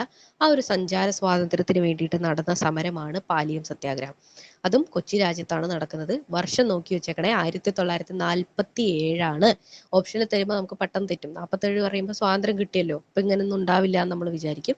1947 പാലിയം സത്യാഗ്രഹം നടക്കുന്നത്. സഞ്ചാര സ്വാതന്ത്ര്യത്തിന് വേണ്ടിയിട്ടുള്ള സമരവുമാണ്. ഓക്കെ, അടുത്തത് ടുവേർഡ്സ് എ ന്യൂ സൊസൈറ്റി എന്ന് പറയുന്ന ടോപ്പിക്കിൽ നിന്നും ചോദിച്ചിട്ടുള്ള ചോദ്യങ്ങളാണ് നോക്കാൻ പോകുന്നത്. 9ാമത്തെ ചോദ്യം, who among the following missionaries are LMS missionaries? താഴെ തന്നിട്ടുള്ള LMS എന്ന് പറയുന്ന ആ ഒരു ക്രിസ്ത്യൻ മിഷനറി സംഘടനയുമായിട്ട് ബന്ധപ്പെട്ട് വരുന്ന മിഷനറീസ് ആരൊക്കെയാണ് എന്നാണ് ചോദിച്ചിരിക്കുന്നത്. ഇവിടെ ഓൾ ഓഫ് ദ എബോ ആണ് നമ്മുടെ ഉത്തരം. ഇങ്ങനെയൊക്കെയുള്ള ചോദ്യങ്ങൾ നമ്മൾ ഒന്നും ചെയ്യാനില്ല. ഈ ആളുകളുടെ പേര് അറിയെങ്കിൽ മാത്രമേ നമുക്ക് ഉത്തരം എഴുതാനായിട്ട് സാധിക്കുള്ളൂ. അപ്പോൾ മുൻപത്തെ ക്ലാസ്സിനകത്ത് നമ്മൾ ഈ പറയുന്ന കോളേജുകളും സ്കൂളുകളും ഒക്കെ സ്ഥാപിക്കുന്നതുമായിട്ട് ബന്ധപ്പെട്ടിട്ടുള്ള കാര്യങ്ങളൊക്കെ പഠിപ്പിക്കുമ്പോൾ ആ പറയുന്ന കോളേജുകൾ അല്ലെങ്കിൽ സ്കൂളുകളൊക്കെ സ്ഥാപിച്ചിട്ടുള്ള വ്യക്തികളെ നമ്മൾ പറയും. ഇപ്പൊ LMSന്റെ കീഴിൽ ഇന്ന കോളേജ് അല്ലെങ്കിൽ സ്കൂൾ വന്നു, അത് സ്ഥാപിച്ചിട്ടുള്ളത് ഇന്ന വ്യക്തി എന്ന് പറയും. അപ്പൊ ആ രീതിയിൽ അവരുടെ പേര് കടന്നു വന്നിട്ടുണ്ടെങ്കിൽ നമുക്കത് പഠിക്കാം. അതല്ലാതെ ഈ മിഷനറിയിലുള്ള എല്ലാ ആളുകളെയും നമുക്ക് കാണാതെ പഠിക്കാനായിട്ട് സാധിക്കില്ലല്ലോ. അതുകൊണ്ട് തന്നെ ഇമ്പോർട്ടന്റ് ആയിട്ടുള്ള ആളുകളെ നോക്കി വെച്ചേക്കുക. ഇനി അഥവാ നിങ്ങൾക്ക് അറിയില്ലെങ്കിൽ ഇതുപോലെയുള്ള പക്ക ഫാക്ട് ചോദിക്കുന്ന ചോദ്യങ്ങളിൽ ചാൻസ് എടുക്കാതെ ഇരിക്കുക. നേരത്തെ തന്നിട്ടുള്ള ഇപ്പോൾ ഇലക്ട്രിസിറ്റി സമരമൊക്കെ ആണെങ്കിൽ നമുക്ക് നിവർത്തനം തിരുവിതാംകൂറിലായിരിക്കും എന്ന് അറിയുമെങ്കിൽ നമുക്ക് ബാക്കിയുള്ളത് വേണമെങ്കിൽ ഓപ്ഷൻ വെട്ടിക്കളഞ്ഞിട്ടൊക്കെ ഉത്തരത്തിലേക്ക് പോവാം. പക്ഷെ ഇങ്ങനത്തുള്ള പക്ക ഫാക്ട് വരുന്ന സമയത്ത് അങ്ങനെയുള്ള കാര്യം കാണിക്കാതിരിക്കുക, നെഗറ്റീവ് മാർക്ക് നമുക്ക് വരും. അപ്പൊ നോക്കിയേക്കുക, ഇപ്പൊ ഇവിടെ എല്ലാ ഈ പറഞ്ഞിട്ടുള്ള പേരുകളെല്ലാം തന്നെ LMS മിഷനറിയുടെ കീഴിലുള്ളതാണ്.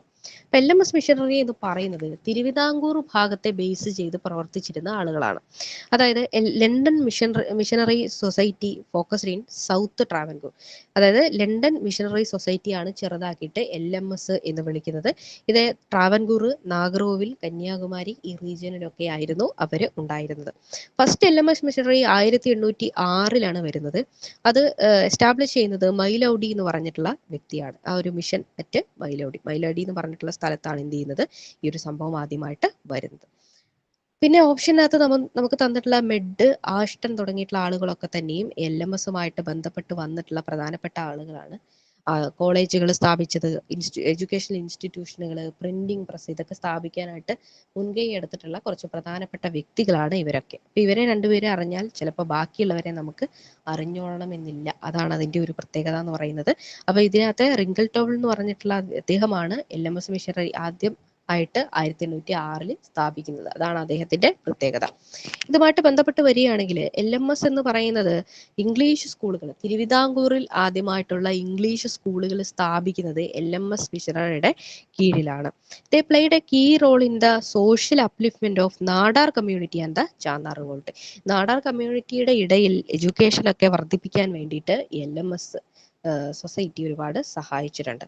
The Nagercoil seminary started by Charles Mead was one of the earliest higher education centres in south India. സൗത്ത് ഇന്ത്യയിലെ തന്നെ ഏകദേശം ആദ്യ കാലഘട്ടത്തിലുള്ള ഒരു ഹയർ എഡ്യൂക്കേഷൻ സെന്റർ ഈ ഒരു ചാൾസ് മെഡ് സ്ഥാപിച്ചിട്ടുള്ള ഒരു നാഗർകോവിലിൽ സ്ഥാപിച്ചിട്ടുള്ള സെമിനാരിയും ആയിരുന്നു. അപ്പൊ ഇത്രയും കാര്യങ്ങൾ ആ ചോദ്യവുമായിട്ട് ബന്ധപ്പെട്ട് മനസ്സിലാക്കുക. അടുത്തത് ലീഡേഴ്സ് ഓഫ് റെനൈസൻസുമായിട്ട് ബന്ധപ്പെട്ടിട്ടുള്ള ചോദ്യമാണ് നോക്കാനായിട്ട് പോകുന്നത്. ഇതൊരു മാച്ച് ദ ഫോളോയിങ് ചോദ്യമാണ്, 10ാമത്തെ ചോദ്യമാണ്. അപ്പൊ ഇവിടെ K Narayana Gurukkal, K Surendran, SK Pottekkatt, P Kesavadev എന്നിവരെ തന്നിട്ടുണ്ട്. അപ്പൊ ഇതിനകത്ത് ഇത് ലിറ്റററി സോഴ്സുമായിട്ട് ബന്ധപ്പെട്ട് വരുന്ന ഒരു ചോദ്യമാണ് കേട്ടോ. സാഹിത്യവുമായിട്ട് ബന്ധപ്പെട്ട് വരുന്ന ഒരു ഭാഗമാണ് ഈ ചോദ്യമാണ് ഇവിടെ നമുക്ക് തന്നേക്കുന്നത്. അപ്പൊ ഇതിനകത്ത് നമുക്ക് എന്താണ് മാച്ച് ദ ഫോളോയിങ് ആണ് തന്നിരിക്കുന്നത്. അപ്പൊ അധികം വൈകാതെ നമുക്ക് അതിന്റെ ഉത്തരത്തിലേക്ക് പോകാം. ഇതിവിടെ ഓപ്ഷൻ C ആണ് നമ്മുടെ ശരിയായിട്ടുള്ള ഉത്തരം എന്ന് പറയുന്നത്. അപ്പൊ ഇതിനകത്തെ ഒന്നാമത്തെ, അതായത് കെ നാരായണ ഗുരുക്കൾ, അദ്ദേഹം അറിയപ്പെടുന്നതാണ് ഉദയഭാനു എന്ന് പറയുന്നത്. അടുത്തതായിട്ട് രണ്ടാമത്തെ കാര്യം എന്ന് പറയുന്നത് കെ സുരേന്ദ്രനാണ് അല്ലെ. കെ സുരേന്ദ്രന്റെ രചനയാണ് പതാക എന്ന് പറയുന്നത്. മൂന്നാമതായിട്ട് നമുക്ക് തന്നിട്ടുള്ളത് SK പൊറ്റക്കാടാണ്. SK പൊറ്റക്കാടിന്റെ വളരെ പ്രശസ്തമായിട്ടുള്ളൊരു രചനയാണ് വിഷകന്യക എന്ന് പറയുന്നത്. അദ്ദേഹം സഞ്ചാര സാഹിത്യകാരനാണെങ്കിലും അദ്ദേഹം കുറച്ച് നോവലുകൾ എഴുതിയിട്ടുണ്ട്, നാടൻ പ്രേമം, വിഷകന്യക ഒക്കെ. അപ്പൊ അദ്ദേഹത്തിന്റെ നോവലാണ് വിഷകന്യക എന്ന് പറയുന്നത്. ഇനി പി കേശവദേവിന്റെ ഓടയിൽ നിന്നൊക്കെ എഴുതിയിട്ടുള്ള പി കേശവദേവിന്റെ കൃതിയാണ് എന്താണ് ഭ്രാന്താലയം എന്ന് പറയുന്നത്. ഇത്രയുമാണ് ആ ചോദ്യത്തിലുള്ളത്. ഇതുമായിട്ട് ബന്ധപ്പെട്ട് കുറച്ച് എക്സ്ട്രാ ഫാക്ട് നമുക്ക് നോക്കാം. ആദ്യമായിട്ട് കെ നാരായണ ഗുരുക്കൾ, അദ്ദേഹത്തിന്റെ ഒരു പൊളിറ്റിക്കൽ നോവലാണ് എന്ത് ഉദയഭാനു എന്ന് പറയുന്നത്. ഓക്കെ, അപ്പൊ ആ ഒരു പേരിലാണ് അദ്ദേഹം അറിയപ്പെടാറുള്ളത്. അദ്ദേഹത്തിന്റെ ഏറ്റവും പ്രശസ്തമായിട്ടുള്ള ഒരു പുസ്തകം കൂടിയാണ് ഉദയഭാനു എന്ന് പറയുന്നത്. അതൊരു പൊളിറ്റിക്കൽ നോവലാണ്. കെ സുരേന്ദ്രൻ ആണ് പതാക എന്ന് പറയുന്ന കൃതിയുടെ രചയിതാവ്. എസ് കെ പൊറ്റക്കാട് ഞാൻ പറഞ്ഞു വിഷകന്യക, അതെന്താണ്, നോവലാണ്. മലബാറിലേക്ക് കുടിയേറി പാർത്തിട്ടുള്ള ആളുകളുടെ ഒരു വിഷമതകളൊക്കെ ഡിസ്ക്രൈബ് ചെയ്യുന്ന ഒരു നോവലാണ് വിഷകന്യക എന്ന് പറയുന്നത്. പി കേശവദേവിന്റെ ആണ് ഭ്രാന്താലയം എന്ന് പറയുന്നത്. അത് സോഷ്യൽ റിയാലിറ്റീസ്, അന്ന് കേരളത്തിൽ നിലനിന്നിരുന്ന കുറേയധികം കാര്യങ്ങളെയൊക്കെ, സോഷ്യൽ റിയാലിറ്റീസിനെയൊക്കെ എടുത്തു കാണിക്കുന്ന അദ്ദേഹത്തിന്റെ ഒരു നോവലായിരുന്നു എന്തെന്ന് പറയുന്നത് ഭ്രാന്താലയം എന്ന് പറയുന്നത്. എസ് കെ പൊറ്റക്കാട് 1980 അദ്ദേഹത്തിന്റെ ഒരു ദേശത്തിന്റെ കഥ എന്ന് പറയുന്ന സഞ്ചാര സാഹിത്യ കൃതിക്കും, സഞ്ചാര സാഹിത്യം പ്ലസ് ഫിക്ഷണലായിട്ടുള്ള കുറെ കാര്യങ്ങളൊക്കെയുള്ള പുസ്തകമാണ് ദേശത്തിന്റെ കഥ എന്ന് പറയുന്നത്. ആ ഒരു ദേശത്തിന്റെ കഥ എന്ന് പറയുന്ന കൃതിക്കാണ് അദ്ദേഹത്തിന് 1980 ജ്ഞാനപീഠ പുരസ്കാരം ലഭിക്കുന്നത്. അതായത് ഇന്ത്യയിൽ ലഭിക്കുന്ന ഏറ്റവും വലിയ സാഹിത്യ പുരസ്കാരമാണ് ജ്ഞാനപീഠ പുരസ്കാരം എന്ന് പറയുന്നത്. അടുത്തത് പി കേശവദേവാണ്. അദ്ദേഹം പ്രോഗ്രസീവ് ആയിട്ടുള്ള ഒരുപാട് കാര്യങ്ങൾ രചിച്ചിട്ടുള്ള വ്യക്തിയാണ്. അതുകൂടാതെ പ്രോഗ്രസീവ് ലിറ്ററേച്ചർ മൂവ്മെന്റ് അല്ലെങ്കിൽ പുരോഗമന സാഹിത്യ പ്രസ്ഥാനം എന്ന് പറയുന്ന ഒരു പ്രസ്ഥാനത്തിലെ പ്രധാനപ്പെട്ട ഒരു നേതാവായിരുന്നു പി കേശവദേവ്. ഇതുകൂടാതെ കെ നാരായണ ഗുരുക്കൾ എന്ന് പറയുന്ന അദ്ദേഹം works were often banned by Travancore government for their revolutionary content. ഇവിടെ എന്താ പറയാ, കെ നാരായണ ഗുരുക്കളുടെ രചനകളുടെ ആ ഒരു റവല്യൂഷണറി ആയിട്ടുള്ള കണ്ടന്റുമായിട്ട് ബന്ധപ്പെട്ട്, അദ്ദേഹത്തിന്റെ ആ ഒരു കാര്യങ്ങളുമായിട്ട് ബന്ധപ്പെട്ടുകൊണ്ട് അദ്ദേഹം ഒരുപാട് പ്രാവശ്യം എന്ത് ചെയ്യുന്നുണ്ട്, അദ്ദേഹത്തിന്റെ രചനകൾക്കൊക്കെയുള്ള വിലക്കുകൾ നേരിട്ടിട്ടുണ്ട് എന്നുള്ളത് കൂടെ നോക്കി വെച്ചേക്കാം. 11ാമത്തെ ചോദ്യത്തിലേക്ക് നമ്മൾ കടക്കുകയാണ്. Which of the following statement about social reformers is or are correct എന്നാണ് ചോദിച്ചിരിക്കുന്നത്. അപ്പൊ ഇവിടെ ഓപ്ഷനുകൾ എന്തൊക്കെയാണ്, അതായത് സ്റ്റേറ്റ്മെന്റുകൾ എന്തൊക്കെയാണ് നമുക്ക് കൃത്യമായിട്ട് വായിച്ചു നോക്കാം. കറക്റ്റ് തന്നെയാണ് ചോദിച്ചിരിക്കുന്നത്. The service of Swami Agamananda deserve special mention in the cause of eradication of caste barriers and Harijan uplift. Agamananda സ്വാമികൾ എന്ന് പറയുന്ന സാമൂഹിക പരിഷ്കർത്താവും സന്യാസിയുമായിട്ടുള്ള ഒരു വ്യക്തിയായിരുന്നു അദ്ദേഹം. അദ്ദേഹത്തിന്റെ പ്രവർത്തനങ്ങൾ ഹരിജൻ മൂവ്മെന്റിലും അതുകൂടാതെ താഴ്ന്ന ജാതിയിലുള്ള ആളുകളുടെ അപ്ലിഫ്റ്റ്മെന്റിനും ഒരുപാടധികം ഉതകിയിട്ടുണ്ട് എന്നുള്ളതാണ് ആദ്യത്തെ സ്റ്റേറ്റ്മെന്റ്.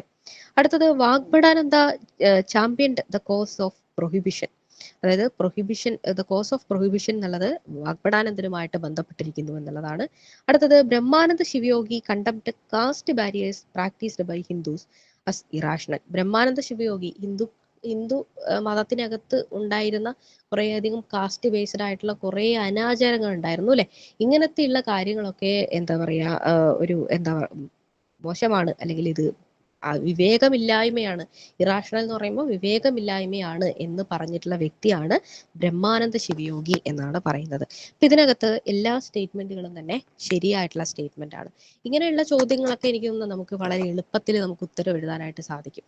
കാരണം ഈ ചോദ്യങ്ങൾ അതായത് സ്റ്റേറ്റ്മെന്റ് കാണുമ്പോൾ തന്നെ നമുക്കറിയാലേ ഒക്കെ പോസിറ്റീവ് ആയിട്ടുള്ള സ്റ്റേറ്റ്മെന്റുകളാണ്. ഇപ്പൊ ഇവിടെ തീർച്ചയായിട്ടും സാമൂഹിക പരിഷ്കർത്താക്കളാണ് ഇവര് എന്നറിയാം. നമ്മൾ പഠിക്കുമ്പോൾ തീർച്ചയായിട്ടും ഇവരെ പറ്റി ബേസിക് ആയിട്ടുള്ള കാര്യങ്ങളൊക്കെ തന്നെയും പഠിച്ചിട്ടുണ്ടാവും. അപ്പൊ അവര് കാസ്റ്റ് സിസ്റ്റത്തിനെതിരെ സംസാരിക്കുള്ളൂ, അത് ഇറേഷണൽ ആണെന്നേ പറയുള്ളൂ, ഒരിക്കലും റാഷണൽ ആണെന്ന് പറയില്ല എന്നുള്ളതൊരു ജനറൽ ഐഡിയ ആണ്. അപ്പൊ നമുക്ക് എന്ത് ചെയ്യാൻ പറ്റും, അത് ഈസി ആയിട്ട് അതൊക്കെ ശരിയാണ് എന്ന് നമുക്ക് മനസ്സിലാക്കാനായിട്ട് സാധിക്കുന്ന ഒരു എളുപ്പമുള്ള ചോദ്യമാണ് ഇതെന്ന് പറയുന്നത്. ഇങ്ങനെയുള്ള ചോദ്യങ്ങളൊക്കെ സ്കിപ്പ് ചെയ്യാതിരിക്കുക, നമുക്ക് പെട്ടെന്ന് ഉത്തരം കണ്ടുപിടിക്കാം. നന്നായിട്ടൊന്ന് വായിച്ചു നോക്കിയാൽ ഉത്തരത്തിൽ എത്താൻ പറ്റും. സ്വാമി ആഗമാനന്ദ, അദ്ദേഹത്തെ കുറിച്ച് പറയുമ്പോഴത്തേക്കിനും അദ്ദേഹമാണ് അദ്വൈത ആശ്രം എന്ന് പറയുന്ന ഒരു ആശ്രമം സ്ഥാപിച്ചിട്ടുള്ളത് കാലടിയില്. ഇത് കൂടാതെ ഹരിജൻ അപ്ലിഫ്റ്റ്മെന്റിന് വേണ്ടിയിട്ട് പ്രവർത്തിച്ചിട്ടുള്ള ഒരു വ്യക്തി കൂടിയാണ് സ്വാമി ആഗമാനന്ദ എന്ന് പറയുന്നത്. ഇത് കൂടാതെ വാഗ്ഭടാനന്ദനെ കുറിച്ച് പറയുമ്പോൾ ഫൗണ്ടഡ് ആത്മവിദ്യാസംഘം സ്ഥാപിച്ചിട്ടുള്ള വ്യക്തിയാണ് വാഗ്ഭടാനന്ദൻ. അദ്ദേഹമാണ് campaigned against idol worship and liquor. അദ്ദേഹം മദ്യത്തിനെതിരെയും അതുകൂടാതെ വിഗ്രഹാരാധനയ്ക്കെതിരെയും ശബ്ദമുയർത്തിയിട്ടുള്ള വ്യക്തിയാണ് വാഗ്ഭടാനന്ദൻ എന്ന് പറയുന്നത്. അപ്പൊ അദ്ദേഹം അന്ന് നിലനിന്നിരുന്ന എന്താ പറയാ, വിഗ്രഹാരാധനയ്ക്കെതിരെ പറഞ്ഞിട്ടുള്ള വ്യക്തിയാണ് വാഗ്ഭടാനന്ദൻ. ഇതുകൂടാതെ കാവ്യയും കമണ്ഡലവും ഉപേക്ഷിച്ച സന്യാസി എന്ന് വിളിക്കപ്പെടുന്നത് വാഗ്ഭടാനന്ദനാണ്. പ്രീതിഭോജനം സംഘടിപ്പിക്കുന്നത് വാഗ്ഭടാനന്ദനാണ്. ഇനി ബ്രഹ്മാനന്ദ ശിവയോഗി, ഇദ്ദേഹമാണ് ആനന്ദ മഹാസഭ എന്ന് പറഞ്ഞിട്ടുള്ള ഒരു പ്രസ്ഥാനം ആരംഭിക്കുന്ന വ്യക്തിയാണ് ബ്രഹ്മാനന്ദ ശിവയോഗി. ഇദ്ദേഹം ആനന്ദ സഭ അല്ലെങ്കിൽ ആനന്ദ മതം എന്ന് പറഞ്ഞിട്ടുള്ള ഒരു സംഭവം അദ്ദേഹം കൊണ്ടുവരുന്നുണ്ട്. അപ്പൊ അതിനകത്ത് അദ്ദേഹം രാജയോഗയിലൂടെ നമുക്കൊരു ആനന്ദം എന്ന് പറയുന്ന ഒരു കാര്യത്തിലേക്ക് എത്താനായിട്ട് സാധിക്കും. ഈ അന്ന് നിലനിന്നിരുന്ന കാസ്റ്റ് സിസ്റ്റം ഒക്കെ വളരെ ഇറാഷണൽ ആണ് എന്നുള്ള ഒരു രീതിയിൽ പ്രവർത്തിച്ചിരുന്ന വ്യക്തിയായിരുന്നു അദ്ദേഹം. അപ്പൊ നമ്മൾ ജീവിക്കുന്ന കാലഘട്ടത്തിൽ ഭൂമിയിലാണ് സ്വർഗവും നരകവും എന്നൊക്കെ പ്രഖ്യാപിച്ചിട്ടുള്ള വ്യക്തിയാണ് ബ്രഹ്മാനന്ദ ശിവയോഗി. അപ്പോൾ അത്രയുമാണ് അദ്ദേഹത്തെ കുറിച്ച്. ഇനി എക്സ്ട്രാ ആയിട്ട് നമ്മൾ നോക്കുകയാണെങ്കിൽ വാഗ്ഭടാനന്ദന്റെ പ്രശസ്തമായിട്ടുള്ള ഒരു കോട്ടാണ് awake, remember the creator, arise and fight against injustice. ഉണരുവിൻ സ്വയം എഴുന്നേൽപ്പിൻ, അഖിലേഷിനെ സ്മരിപ്പിൻ എന്നുള്ളതാണ് അദ്ദേഹത്തിന്റെ ആ ഒരു സ്ലോഗൻ എന്ന് പറയുന്നത്. ഇംഗ്ലീഷിൽ awake, remember the creator, arise and fight against injustice എന്നുള്ളതാണ്. ഇനി ബ്രഹ്മാനന്ദ ശിവയോഗിയാണ് ആനന്ദ ആദർശം എന്ന പേരിൽ അദ്ദേഹത്തിന്റെ ഫേമസ് ആയിട്ടുള്ള ഒരു പുസ്തകമുള്ളത് ആരുടേതാണ്? ബ്രഹ്മാനന്ദ ശിവയോഗിയുടേതാണ്. ഇനി സ്വാമി ആഗമാനന്ദനെ കുറിച്ച് പറയുമ്പോഴത്തേക്കിനും അദ്ദേഹമാണ് രാമകൃഷ്ണ മിഷൻ, അതായത് വിവേകാനന്ദന്റെ ആ ഒരു പാത പിന്തുടർന്നുകൊണ്ട് കേരളത്തിലെ ശ്രീരാമകൃഷ്ണ മിഷൻ എന്ന് പറയുന്ന ഒരു സംഘടന സ്ഥാപിക്കുന്നതും അതുമായിട്ട് ബന്ധപ്പെട്ടിട്ടുള്ള പ്രവർത്തനങ്ങളൊക്കെ നടത്തുകയും ചെയ്യുന്ന വ്യക്തി എന്ന് പറയുന്നത് ആഗമാനന്ദനാണ്. അതായത് വിവേകാനന്ദൻ സ്ഥാപിച്ചിട്ടുള്ളതാണ് രാമകൃഷ്ണ മിഷൻ, ശ്രീരാമകൃഷ്ണ മിഷൻ. അദ്ദേഹത്തിന്റെ ഗുരുവിനോടുള്ള സ്മരണാർത്ഥം അതിന്റെ മോഡലിൽ കേരളത്തില് ശ്രീരാമകൃഷ്ണ മിഷന്റെ ബ്രാഞ്ച് സ്ഥാപിക്കുകയും അതുമായിട്ട് ബന്ധപ്പെട്ട പ്രവർത്തനങ്ങളൊക്കെ നടത്തുകയും ഒക്കെ ചെയ്തിട്ടുള്ള വ്യക്തിയാണ് ആഗമാനന്ദ സ്വാമികൾ. ഇനി അവേക്കനിങ് ത്രൂ ലിറ്ററേച്ചറുമായിട്ട് ബന്ധപ്പെട്ടിട്ടുള്ള ചോദ്യമാണ് നമ്മൾ പരിചയപ്പെടാനായിട്ട് പോകുന്നത്. Which of the following statement is or are correct എന്നാണ് ചോദിച്ചിരിക്കുന്നത്. Jathibhootham was written by Kuttippurathu Kesavan Nair. Balamani Amma wrote Aikya Keralam.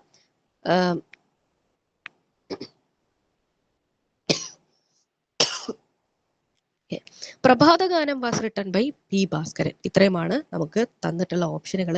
ഇവിടെ 1ഉം 2ഉമാണ് നമുക്ക് ശരിയായിട്ടുള്ള ഓപ്ഷൻ. അപ്പൊ അതുമായിട്ട് ബന്ധപ്പെട്ടുള്ള കാര്യങ്ങളിലേക്ക് നമുക്ക് സമയം കളയാതെ പെട്ടെന്ന് പോവാം. എ പവർഫുൾ പോയം, ജാതിഭൂതം എന്ന് പറയുന്നത് പേര് കേൾക്കുമ്പോൾ നമുക്കറിയാം കാസ്റ്റ് സിസ്റ്റത്തിനെതിരെ രചിക്കപ്പെട്ടിട്ടുള്ളതാണ്. അത് കുറ്റിപ്പുറത്തെ കേശവൻ നായർ തന്നെ രചിച്ചിട്ടുള്ള കൃതിയാണ്.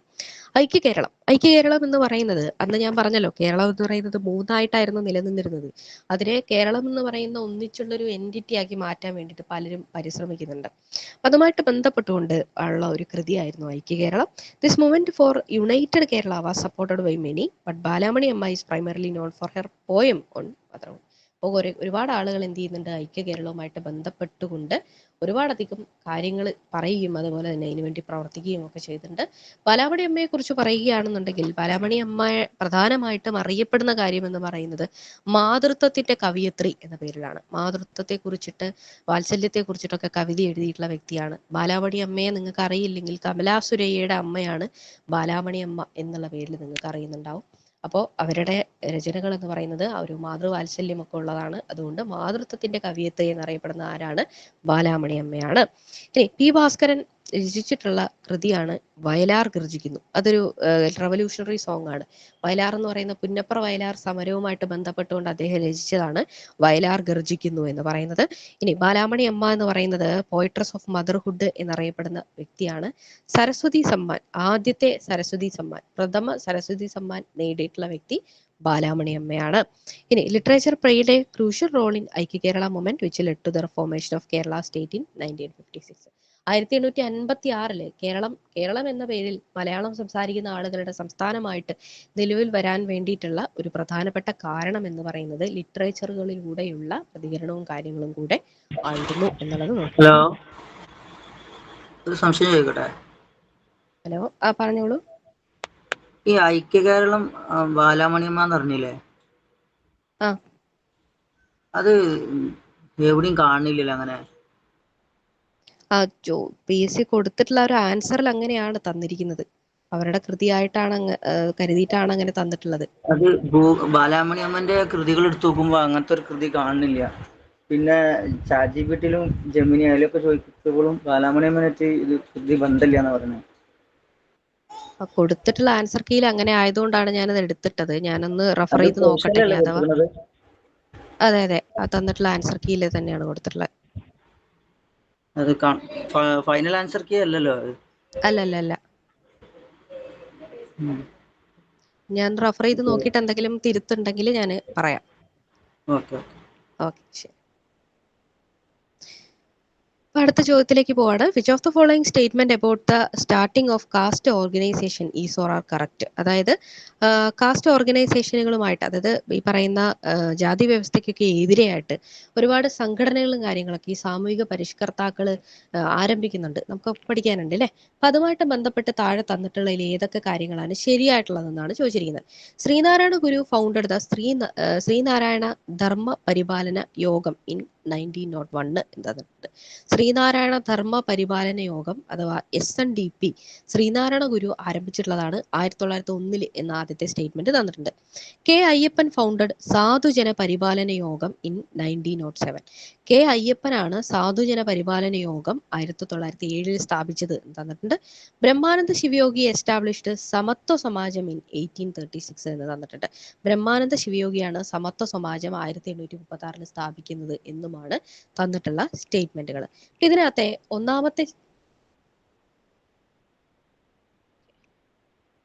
ഇതിനകത്തും ആൻസറിൽ ചെറിയൊരു കൺഫ്യൂഷൻ ഉണ്ട്. അപ്പൊ അതൊന്ന് നോക്കി വെച്ചേക്കാം.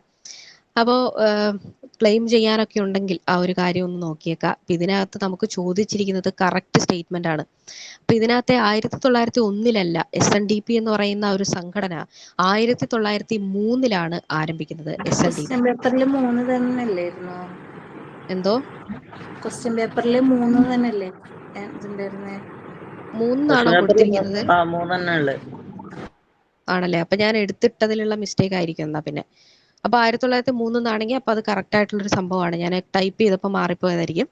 അപ്പൊ 1903 SNDP എന്ന് പറയുന്ന സംഘടന ശ്രീനാരായണ ഗുരുവിന്റെ നേതൃത്വത്തിൽ എന്ത് ചെയ്യുന്നത്, ആരംഭിക്കുന്നത്.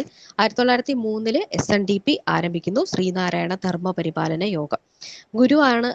ശ്രീനാരായണ ഗുരുവാണ് അതിന്റെ ആജീവനാന്ത പ്രസിഡന്റ് ആയിട്ട് കരുതപ്പെടുന്ന വ്യക്തി എന്ന് പറയുന്നത്. ഇനി സാധുജന പരിപാലന സംഘം എന്ന് പറയുന്നത് 1907 ആരാണ്? അയ്യങ്കാളിയാണ് ആരംഭിക്കുന്നത്. സാധുജന പരിപാലന സംഘം പിന്നീട് 1938 പുലയ മഹാസഭയായിട്ട് മാറുകയുമാണ് ചെയ്യുന്നത്.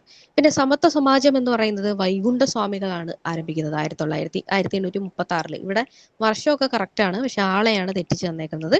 ഇത് ആരാണ് ആരംഭിക്കുന്നത്? വൈകുണ്ഠ സ്വാമികളാണ്. ഇതുമായിട്ട് ബന്ധപ്പെട്ട് പറയുകയാണെങ്കിൽ SNDPയുടെ ആദ്യത്തെ എന്താ പറയാ ജനറൽ സെക്രട്ടറി എന്ന് പറയുന്നത് കുമാരനാശാനാണ്. കുമാരനാശാനാണ് SNDPയുടെ ആദ്യത്തെ ജനറൽ സെക്രട്ടറി ആയിട്ട് വരുന്നത്. ആജീവനാന്ത പ്രസിഡന്റ് ആയിട്ട് കരുതപ്പെടുന്നതാണ് ശ്രീനാരായണ ഗുരു. ഇനി Ayyankali organise the first labour strike in Kerala. അയ്യങ്കാളിയാണ് കേരളത്തിലെ ആദ്യത്തെ തൊഴിലാളി സമരം സംഘടിപ്പിക്കുന്ന വ്യക്തി. നിങ്ങൾ പഠിക്കുന്ന സമയത്ത് അത് കേട്ടിട്ടുണ്ടാവും. പഞ്ചമി എന്ന് പറയുന്ന താഴ്ന്ന ജാതിയിലുള്ള ഒരു പെൺകുട്ടിയെ സ്കൂളിൽ ചേർക്കുന്നതിന് വേണ്ടിയിട്ട് ശ്രമിക്കുകയും അത് മറ്റു ജാതിയിലുള്ള ആളുകൾ സമ്മതിക്കാതിരിക്കുകയും അവർ രാത്രിക്ക് രാത്രി ആ സ്കൂള് തീയിട്ട് നശിപ്പിക്കുകയും ചെയ്തു. ആ ഒരു സംഭവത്തിൽ പ്രതിഷേധിച്ചുകൊണ്ട് ഞങ്ങളുടെ കുട്ടികളെ പഠിപ്പിച്ചില്ലെങ്കിൽ കാണായ പാടങ്ങളിലെല്ലാം മുട്ടിപ്പുല്ല് കുരിപ്പിക്കും എന്ന് പറഞ്ഞുകൊണ്ട് അന്ന് ഈ കർഷകരൊക്കെ തന്നെയും പാടത്തിറങ്ങാതെ ജോലി ചെയ്യാതെ പണിമുടക്ക് നടത്തി. അപ്പൊ കേരളത്തിലെ ആദ്യത്തെ പണിമുടക്ക് സമരം അല്ലെങ്കിൽ ലേബർ സ്ട്രൈക്ക് നടത്തിയിട്ടുള്ള വ്യക്തി എന്ന് പറയുന്നത് ആരാണ്? അയ്യങ്കാളിയാണ്. അതുമായിട്ട് ബന്ധപ്പെട്ടുകൊണ്ടാണ് പിന്നീട് പുലയ വിദ്യാർത്ഥികൾക്ക് എന്ത് ചെയ്യുന്നത്, വിദ്യാഭ്യാസത്തിനുള്ള ഒരു അവകാശമൊക്കെ നേടിയെടുക്കാനായിട്ട് സാധിക്കുന്നത്. ഇനി വൈകുണ്ഠസ്വാമികൾ ഇൻട്രൊഡ്യൂസ്ഡ് സമപന്തി ഭോജനം. വൈകുണ്ഠസ്വാമികളാണ് സമപന്തി ഭോജനം എന്ന് പറയുന്ന സംഭവം സംഘടിപ്പിച്ചിട്ടുള്ളത്. അപ്പോൾ പന്തി ഭോജനം, സമപന്തി ഭോജനം, പ്രീതി ഭോജനം ഇങ്ങനത്തുള്ള കാര്യങ്ങളൊക്കെ ഒന്ന് നോക്കി വെച്ചേക്കണം. പന്തി ഭോജനം തൈക്കാടയ്യ, സമപന്തി ഭോജനം എന്ന് പറയുന്നത് വൈകുണ്ഠസ്വാമികള്, പ്രീതി ഭോജനം ഞാൻ പറഞ്ഞു വാഗ്ഭടാനന്ദനാണ് എന്ന് പറഞ്ഞു. ഇങ്ങനത്തുള്ള കാര്യങ്ങളൊക്കെ ഒന്ന് നോക്കണം. അന്ന് അയിത്തം എന്ന് പറയുന്ന ഒരു സംഭവം വളരെയധികം നിലനിന്നിരുന്നു.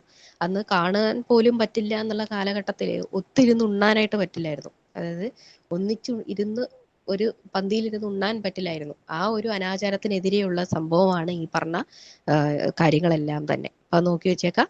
14ാമത്തെ ചോദ്യത്തിലേക്ക് പോവാണ്. Which of the following statement about Malayali memorial is or correct? Malayali മെമ്മോറിയലുമായിട്ട് ബന്ധപ്പെട്ട് താഴെ തന്നിട്ടുള്ള ഏതൊക്കെ കാര്യങ്ങളാണ് ശരി എന്നാണ് ചോദിച്ചിരിക്കുന്നത്. It was present to Travancore Dewan. The memorial was drafted by KP Shankaramenon. The memorial demanded the recognition of the right to hold public offices in Travancore. ഇത്രയും കാര്യങ്ങളാണ് നമുക്ക് തന്നിട്ടുള്ളത്. അപ്പൊ നമുക്ക് നോക്കാം, ഇതിനകത്ത് 2-3 ശരിയായിട്ടുള്ള കാര്യങ്ങൾ. മലയാളി മെമ്മോറിയൽ എന്ന് പറയുന്നത് ദിവാനല്ല, തിരുവിതാംകൂർ രാജാവിനാണ് സമർപ്പിക്കപ്പെടുന്നത്. അപ്പൊ 10,208 പേര് ഒപ്പുവെച്ചിട്ടുള്ള അതില് 2 തെറ്റല്ലേ? ഇതിൽ രണ്ടിന്റെ കാര്യം ഞാൻ പറയാൻ വരുന്നുണ്ട്. ഞാൻ പറയാം. അപ്പൊ ഇതിനകത്ത് 10,028 പേര് എന്താ പറയാ ഒപ്പിട്ടിട്ടുള്ള ഒരു ഇതായിരുന്നു, പെറ്റീഷൻ ആയിരുന്നു എന്ന് പറയുന്നത് മലയാളി മെമ്മോറിയൽ എന്ന് പറയുന്നത്. ഇത് സമർപ്പിക്കപ്പെട്ടിട്ടുള്ളത് ആർക്കാണ്? തിരുവിതാംകൂർ മഹാരാജാവിനാണ് സമർപ്പിക്കപ്പെട്ടിട്ടുള്ളത്. അപ്പൊ ഇതിന്റെ പ്രധാനമായിട്ടും ഇതിന്റെ പിന്നിൽ പ്രവർത്തിച്ചിട്ടുള്ള ബ്രെയിൻ ആണ് KP ശങ്കരമേനോൻ എന്ന് പറയുന്നത്. ഓക്കെ, അതായത് ഈ മലയാളി മെമ്മോറിയൽ എഴുതി തയ്യാറാക്കാൻ വേണ്ടിയിട്ട് ഒരു ഇൻസ്പിറേഷൻ കൊടുത്തിട്ടുള്ള, അതിനുവേണ്ടി പിന്നിൽ പ്രവർത്തിച്ചിട്ടുള്ള വ്യക്തിയാണ് KP ശങ്കരമേനോൻ. എഴുതി തയ്യാറാക്കപ്പെട്ട ഹലോ എന്തേലും പറയണ്ടോ? മാസ്റ്റർ ബ്രെയിൻ എന്ന് അറിയപ്പെടുന്നത് GP പിള്ളല്ലേ? അതിന്റെ മലയാളി മെമ്മോറിയൽ എഴുതി തയ്യാറാക്കുന്നതിന് വേണ്ടിയിട്ട് പിന്നിൽ പ്രവർത്തിച്ചിട്ടുള്ള വ്യക്തിയാണ് KP ശങ്കരമേനോൻ. താഴെ GP പിള്ളയെ കുറിച്ച് പറയുന്നുണ്ട് നമ്മള്. അപ്പോൾ ആ ഒരു സ്റ്റേറ്റ്മെന്റ് എന്ന് പറയുന്നത്, അത് KP ശങ്കരമേനോനാണ് എഴുതി തയ്യാറാക്കിയിട്ടുള്ളത് എന്ന് പറയുന്നത് നമുക്ക് എന്താ, അത് തെറ്റായിട്ടുള്ള ഒരു സംഭവമാണ്. It demanded that government jobs in Travancore be given to local instead of Paradesi Brahmins. അതായത് മറ്റ് പ്രദേശങ്ങളിലുള്ള ആളുകൾക്ക്, പരദേശി ബ്രാഹ്മിൻസിന്, അതായത് ഈ പട്ടന്മാരൊക്കെ ആയിട്ട് വരുന്ന കുറച്ച് ആളുകളുണ്ട്, അവർക്കൊക്കെ അന്ന് തിരുവിതാംകൂറിൽ ഉണ്ടായിരുന്ന സർക്കാരുമായിട്ട് ബന്ധപ്പെട്ടിട്ടുള്ള ഉദ്യോഗങ്ങൾ നൽകി വന്നിരുന്നു. ആ സംഭവം ഒഴിവാക്കിക്കൊണ്ട് തിരുവിതാംകൂറിലുള്ള ആളുകൾക്ക് തന്നെ ജോലി വേണം എന്ന് ആവശ്യപ്പെട്ടുകൊണ്ട് സമർപ്പിക്കപ്പെട്ടിട്ടുള്ളതാണ് ഈ പറയുന്ന മലയാളി മെമ്മോറിയൽ എന്ന് പറയുന്നത്. അപ്പൊ ഇതിന്റെ പ്രധാനമായിട്ടും അതിന്റെ പിന്നിൽ പ്രവർത്തിച്ചിട്ടുള്ള വ്യക്തി എന്ന് പറയുന്നത് തിരുവിതാംകൂറിന്റെ വന്ധ്യവയോധികൻ എന്നറിയപ്പെടുന്ന GP പിള്ളയാണ്, ബാരിസ്റ്റർ GP പിള്ളയാണ്. അദ്ദേഹമാണ് the chief organiser and is called the father of political agitation of Travancore. തിരുവിതാംകൂറിലെ പൊളിറ്റിക്കൽ ആയിട്ടുള്ള സമരങ്ങളുടെ പിതാവ് എന്നൊക്കെ അറിയപ്പെടുന്ന അദ്ദേഹമാണ്, GP പിള്ളയാണ് ഇതിന്റെ ഏറ്റവും പ്രധാനപ്പെട്ട നേതാവ് എന്ന് പറയുന്നത്, ചീഫ് ഓർഗനൈസർ എന്ന് പറയുന്നത്. അപ്പൊ ഇതിന്റെ കൂട്ടത്തിൽ തന്നെ ഈ ഒരു സംഭവം മലയാളി മെമ്മോറിയൽ സമർപ്പിക്കപ്പെടുമ്പോൾ അതുമായിട്ട് ബന്ധപ്പെട്ട് സമർപ്പിക്കപ്പെട്ട മറ്റൊരു മെമ്മോറിയലാണ് ഈഴവ മെമ്മോറിയൽ എന്ന് പറയുന്നത് 1896. ഈഴവ മെമ്മോറിയൽ എന്ന് പറയുന്നത് ഈഴവർക്ക് ഈ സർക്കാർ ഉദ്യോഗങ്ങളിൽ സ്ഥാനം വേണം എന്ന് ആവശ്യപ്പെട്ടുകൊണ്ട്, സംവരണം ആവശ്യപ്പെട്ടുകൊണ്ട് സമർപ്പിക്കപ്പെട്ടിട്ടുള്ളതാണ് 1896. അത് ഡോക്ടർ പൽപ്പു ആണ് അത് സമർപ്പിക്കാനായിട്ട് നേതൃത്വം വഹിച്ചിട്ടുള്ള വ്യക്തി എന്ന് പറയുന്നത്. ഇനി this was the first time. ഈ മലയാളി മെമ്മോറിയലിന്റെ പ്രത്യേകത എന്താണ് എന്ന് ചോദിച്ചു കഴിഞ്ഞാൽ, നമ്മൾ സമരം ചെയ്യുകയോ ആയുധമെടുക്കുകയോ ഒന്നും ചെയ്യാതെ കോൺസ്റ്റിറ്റ്യൂഷണൽ ആയിട്ടുള്ള ഒരു മെത്തേഡിലൂടെ, അതായത് വളരെ എന്താ പറയാ, ഒരു പെറ്റീഷൻ എഴുതി സമർപ്പിക്കുക എന്നുള്ളൊരു മെത്തേഡിലൂടെ ഒരു പ്രതിഷേധം അറിയിച്ചിട്ടുള്ള, ഒരു പ്രക്ഷോഭത്തിലേക്ക് കടന്നിട്ടുള്ള ഒരു ആദ്യത്തെ സംഭവമാണ് മലയാളി മെമ്മോറിയൽ എന്ന് പറയുന്നത്. അതാണ് അതിന്റെ ഒരു പ്രത്യേകത എന്ന് പറയുന്നത്. മലയാളി മെമ്മോറിയലും ഈഴവ മെമ്മോറിയലും ജസ്റ്റ് ഒന്ന് നമ്മൾ പറഞ്ഞു പോയിട്ടുണ്ട്. എതിർ മെമ്മോറിയൽ ഇല്ലേ അതിന്റെ ഉടനെ തന്നെ ആ വർഷം ബ്രാഹ്മണന്മാര് അവർക്കെതിരെ മലയാളി മെമ്മോറിയൽ കൊടുത്തപ്പോ അതിന്റെ എതിർ മെമ്മോറിയൽ കൊടുത്തിരുന്നല്ലോ. അതെ, എതിർ മെമ്മോറിയലാണ് അത്. ബ്രാഹ്മണന്മാര് മാത്രമല്ല, അന്ന് ആ പ്രദേശത്തിൽ ഉണ്ടായിരുന്ന സുറിയാനി ക്രിസ്ത്യാനീസ്, അതുപോലെ തന്നെ കുറച്ച് മൈനോറിറ്റി വിഭാഗങ്ങൾ, ഇവരെല്ലാരും കൂടെ ഒത്തുചേർന്നിട്ട് ഈ മലയാളി മെമ്മോറിയലിനെതിരെ സമർപ്പിക്കുന്നതാണ് എതിർ മെമ്മോറിയൽ എന്ന് പറയുന്നത്. 1891 ജൂൺ 3, അത് ഇതിനോട് കൂടെ പുറത്തെക്കാൻ വേണ്ടിട്ട് പറഞ്ഞത്. ഓക്കെ.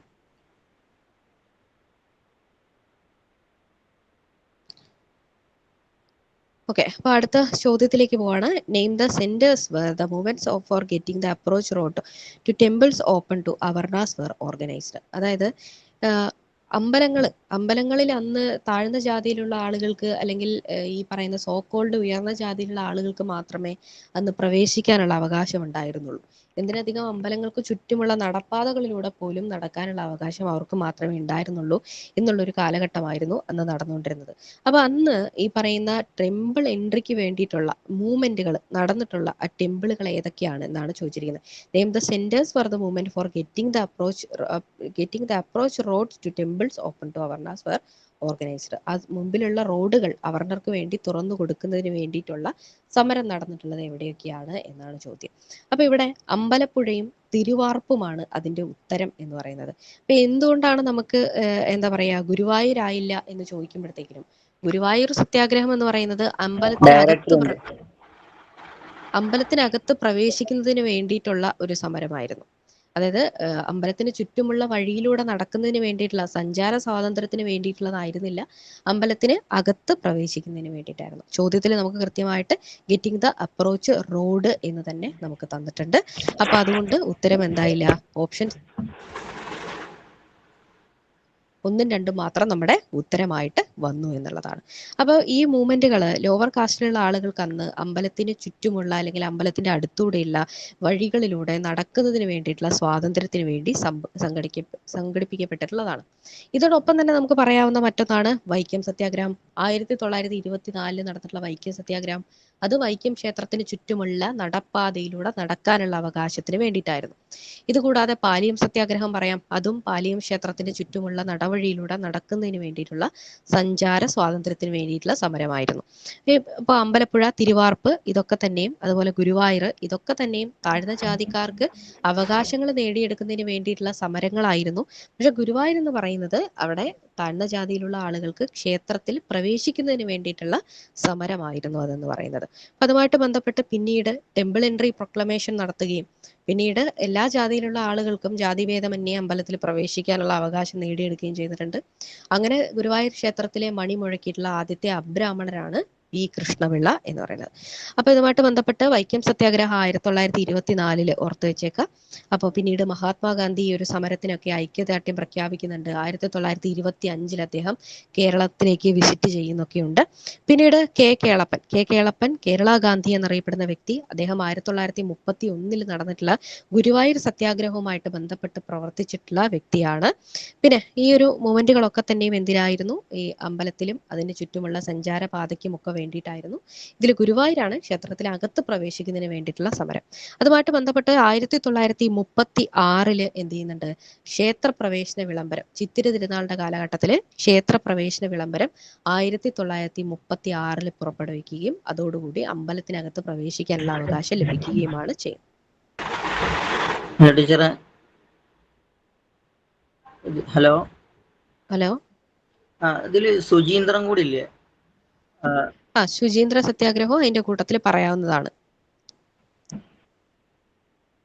ഓക്കെ, അടുത്തതായിട്ട് who among the following women leaders participated in civil disobedience movement in Malabar?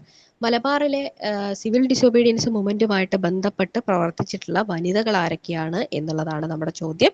ഇതിൽ നമുക്ക് 1ഉം 2ഉമാണ്. AV കുട്ടിമാളു അമ്മ അതേപോലെ ഗ്രേസി ആരോൺ, ഇവർ രണ്ടുപേരുമാണ് പ്രധാനമായിട്ടും ഇതിൽ സിവിൽ ഡിസോബീഡിയന്റ് മൂവ്മെന്റുമായിട്ട്, അതായത് നിയമലംഘന പ്രസ്ഥാനവുമായിട്ട് ബന്ധപ്പെട്ട് പ്രവർത്തിച്ചിട്ടുള്ള, മലബാറിൽ പ്രവർത്തിച്ചിട്ടുള്ള വ്യക്തികൾ എന്ന് പറയുന്നത്. അപ്പൊ അവരുമായിട്ട് ബന്ധപ്പെട്ടുകൊണ്ട് പറയുകയാണെങ്കിൽ these women were the forefront of salt Satyagraha and boycott movement in Malabar. Malabar പ്രദേശത്തിന്റെ ഒരു പ്രത്യേകത എന്താണ് എന്ന് വെച്ച് കഴിഞ്ഞാൽ, അന്ന് കാലഘട്ടത്തിൽ ഈ പറയുന്ന തിരുവിതാംകൂർ, കൊച്ചി, മലബാർ എന്നിങ്ങനെ കിടക്കുമ്പോൾ അതിലെ മലബാർ പ്രദേശം നേരിട്ട് ബ്രിട്ടീഷുകാരുടെ അധികാരത്തിന്റെ കീഴിലുള്ള പ്രദേശമായിരുന്നു. കൊച്ചിയിലാണെങ്കിലും തിരുവിതാംകൂറിലാണെങ്കിലും ഒരു രാജാവുണ്ട്. ആ രാജാവ് ബ്രിട്ടീഷുകാരുടെ പരമാധികാരത്തിന്റെ കീഴിൽ, അങ്ങനെയായിരുന്നു. മലബാർ നേരിട്ട് ബ്രിട്ടീഷിന്റെ കയ്യിലുണ്ടായിരുന്ന പ്രദേശമായിരുന്നു. അപ്പൊ അവിടത്തെ കുറേയധികം സമരങ്ങൾ കുറച്ചുകൂടെ ശക്തമായിരുന്നു. ബ്രിട്ടീഷുകാർക്കെതിരെ സ്വാതന്ത്ര്യത്തിന് വേണ്ടിയുള്ള സമരങ്ങളായിരുന്നു. അപ്പൊ അന്ന് ഗാന്ധിജി സോൾട്ട് സത്യാഗ്രഹവും അതേപോലെ തന്നെ സിവിൽ ഡിസോബീഡിയൻസ് മൂവ്മെന്റ് 1930 പ്രഖ്യാപിക്കുമ്പോൾ അതുമായിട്ട് ബന്ധപ്പെട്ട് കേരളത്തിൽ പ്രവർത്തനം നടത്തിയിട്ടുള്ള പ്രധാനപ്പെട്ട വ്യക്തികളാണ് AV കുട്ടിമാളു അമ്മയും മറ്റുമൊക്കെ. അപ്പൊ ഇതിനകത്ത് ഗ്രേസി ആറോണും ഒക്കെ തന്നെ. അപ്പൊ ഇതിനകത്ത് AV കുട്ടിമാളു അമ്മ, ഗ്രേസി ആറോൺ, എലിസബത്ത് ഗുരുവിള ഇവരൊക്കെ തന്നെയും ഇതിലെ പ്രധാനപ്പെട്ടിട്ടുള്ള നേതാക്കളായിരുന്നു. പക്ഷെ ഇവിടെ സിവിൽ ഡിസോബീഡിയൻസ് മൂവ്മെന്റുമായിട്ട് ബന്ധപ്പെട്ടുകൊണ്ട് മലബാറിൽ പ്രവർത്തിച്ചിട്ടുള്ള വ്യക്തികൾ AV കുട്ടിമാളു അമ്മയും ഗ്രേസി ആറോണുമാണ്. അപ്പൊ ഇതിലെ AV കുട്ടിമാളു അമ്മ 2 മാസം പ്രായമായ കുട്ടിയും കയ്യിൽ ഏന്തിക്കൊണ്ടാണ് ഈ ഒരു സിവിൽ ഡിസോബീഡിയൻസ് മൂവ്മെന്റിൽ പങ്കെടുക്കുന്നത്. അതിനുശേഷം അറസ്റ്റ് വരികയും ജയിലിൽ കിടക്കുകയും ഒക്കെ ചെയ്യുന്നത്. ഇത് കൂടാതെ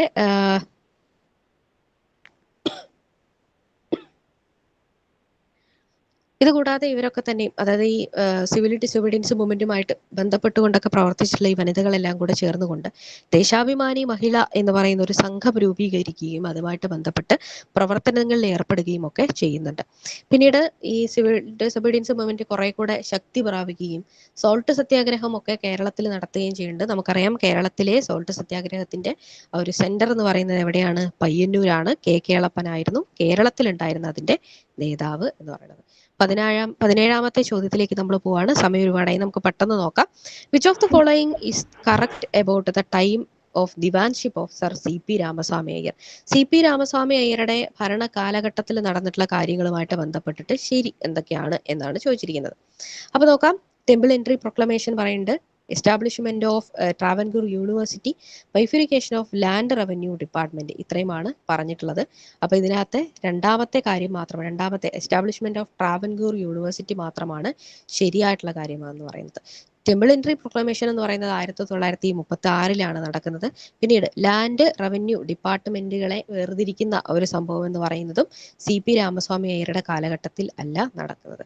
അപ്പോൾ 1936 നവംബർ 12-നാണ് ക്ഷേത്രപ്രവേശന വിളംബരം നടക്കുന്നത്. 1937 യൂണിവേഴ്സിറ്റി ഓഫ് ട്രാവൻകൂർ സ്ഥാപിക്കപ്പെടുന്നത്.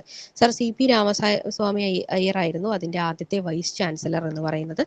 അദ്ദേഹമാണ് അമേരിക്കൻ മോഡൽ കോൺസ്റ്റിറ്റ്യൂഷൻ എന്ന് പറഞ്ഞിട്ടുള്ള ഒരു സംഭവം ഇവിടെ ഇൻട്രൊഡ്യൂസ് ചെയ്യാനായിട്ട് ശ്രമിക്കുന്നത്.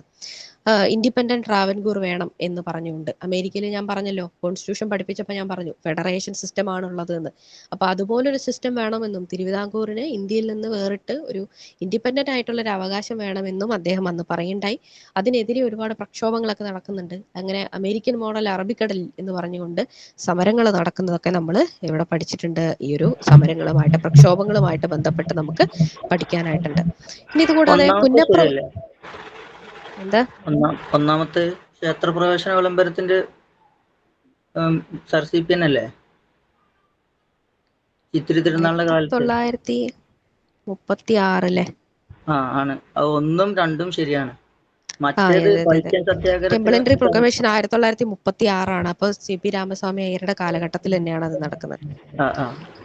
മറ്റേത് രാഘവയ്യ എന്ന് പറഞ്ഞ ആളായിരുന്നു ഉണ്ടായിരുന്നത് വൈക്കം സത്യാഗ്രഹത്തിനെ തുടർന്ന് 1922. മറ്റു 36 മഹാരാജാവ് ചിത്തിരി തിരുനാളിന്റെ ആളായിട്ടുണ്ടായിരുന്ന മൂപ്പരനെയാണ്. ക്വസ്റ്റ്യൻ ആൻസറിലും അതന്നെ കൊടുത്തിട്ടുള്ളത്.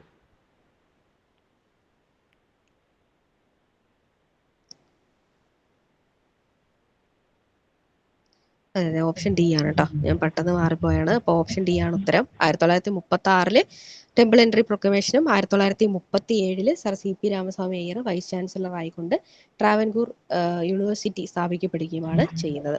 അപ്പൊ അദ്ദേഹമാണ് ഞാൻ പറഞ്ഞ പോലെ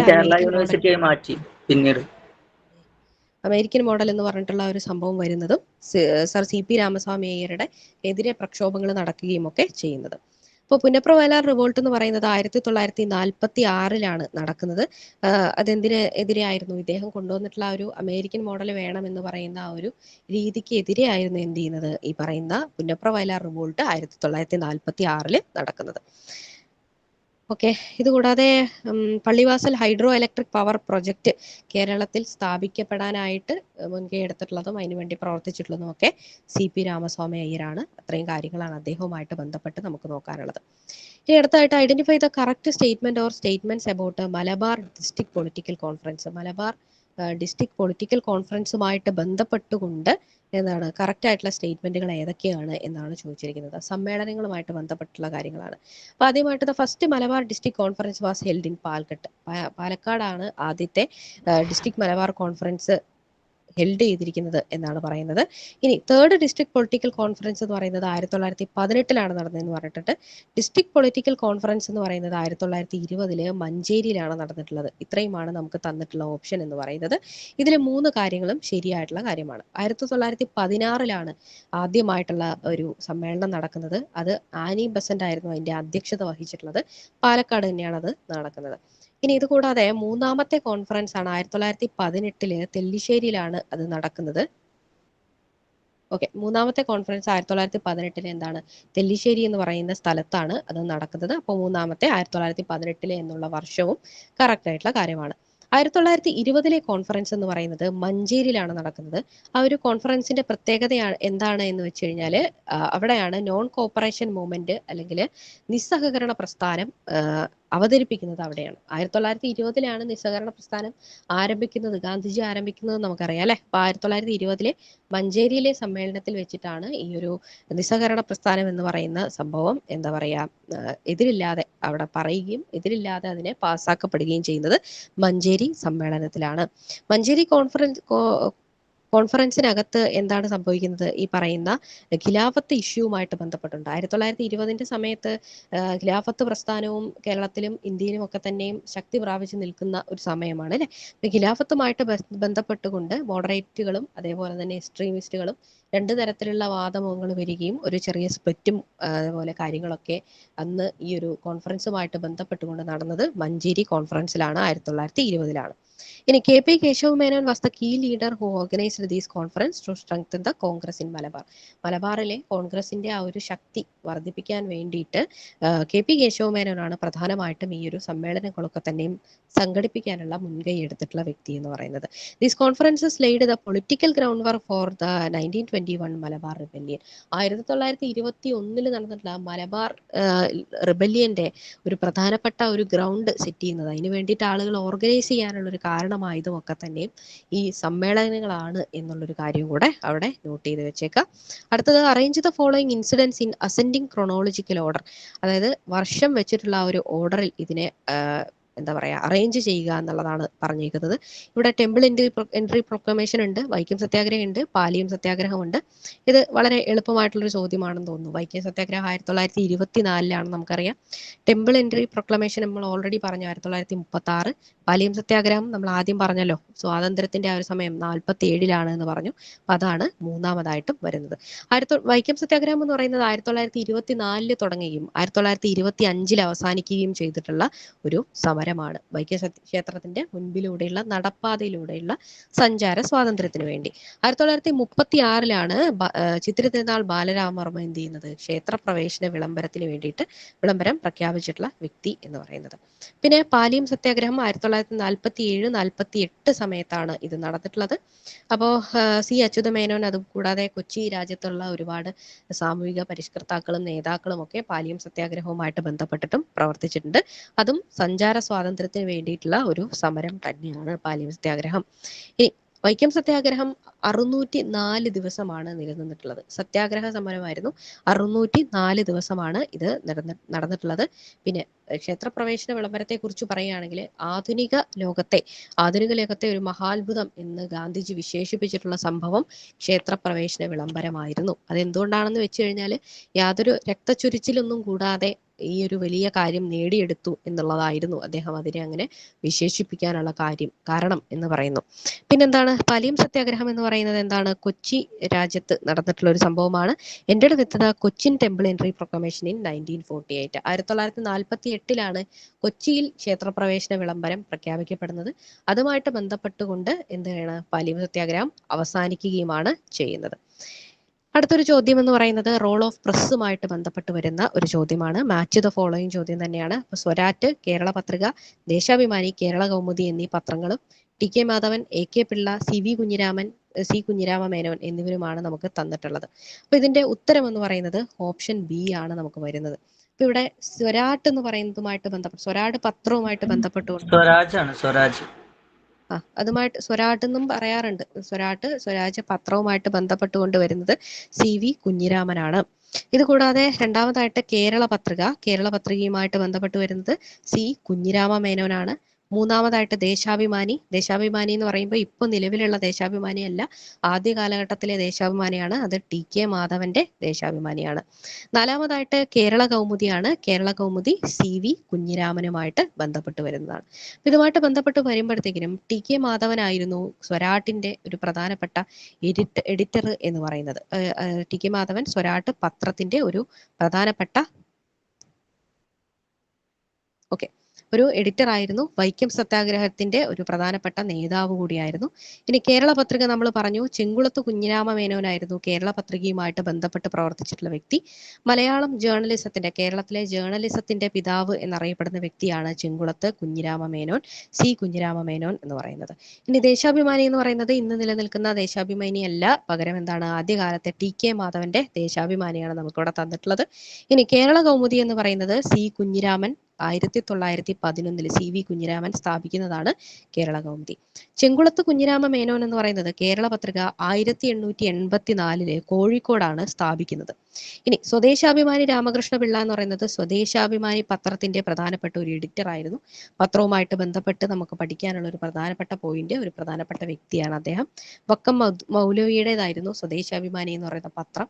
ഇത് സ്ഥാപിച്ചിട്ടുള്ളത് വക്കം അബ്ദുൽ ഖാദർ മൗലവിയും അതിന്റെ എഡിറ്ററായിട്ട് പ്രവർത്തിച്ചിട്ടുള്ള വ്യക്തിയാണ് സ്വദേശാഭിമാനി രാമകൃഷ്ണപിള്ള എന്ന് പറയുന്നത്.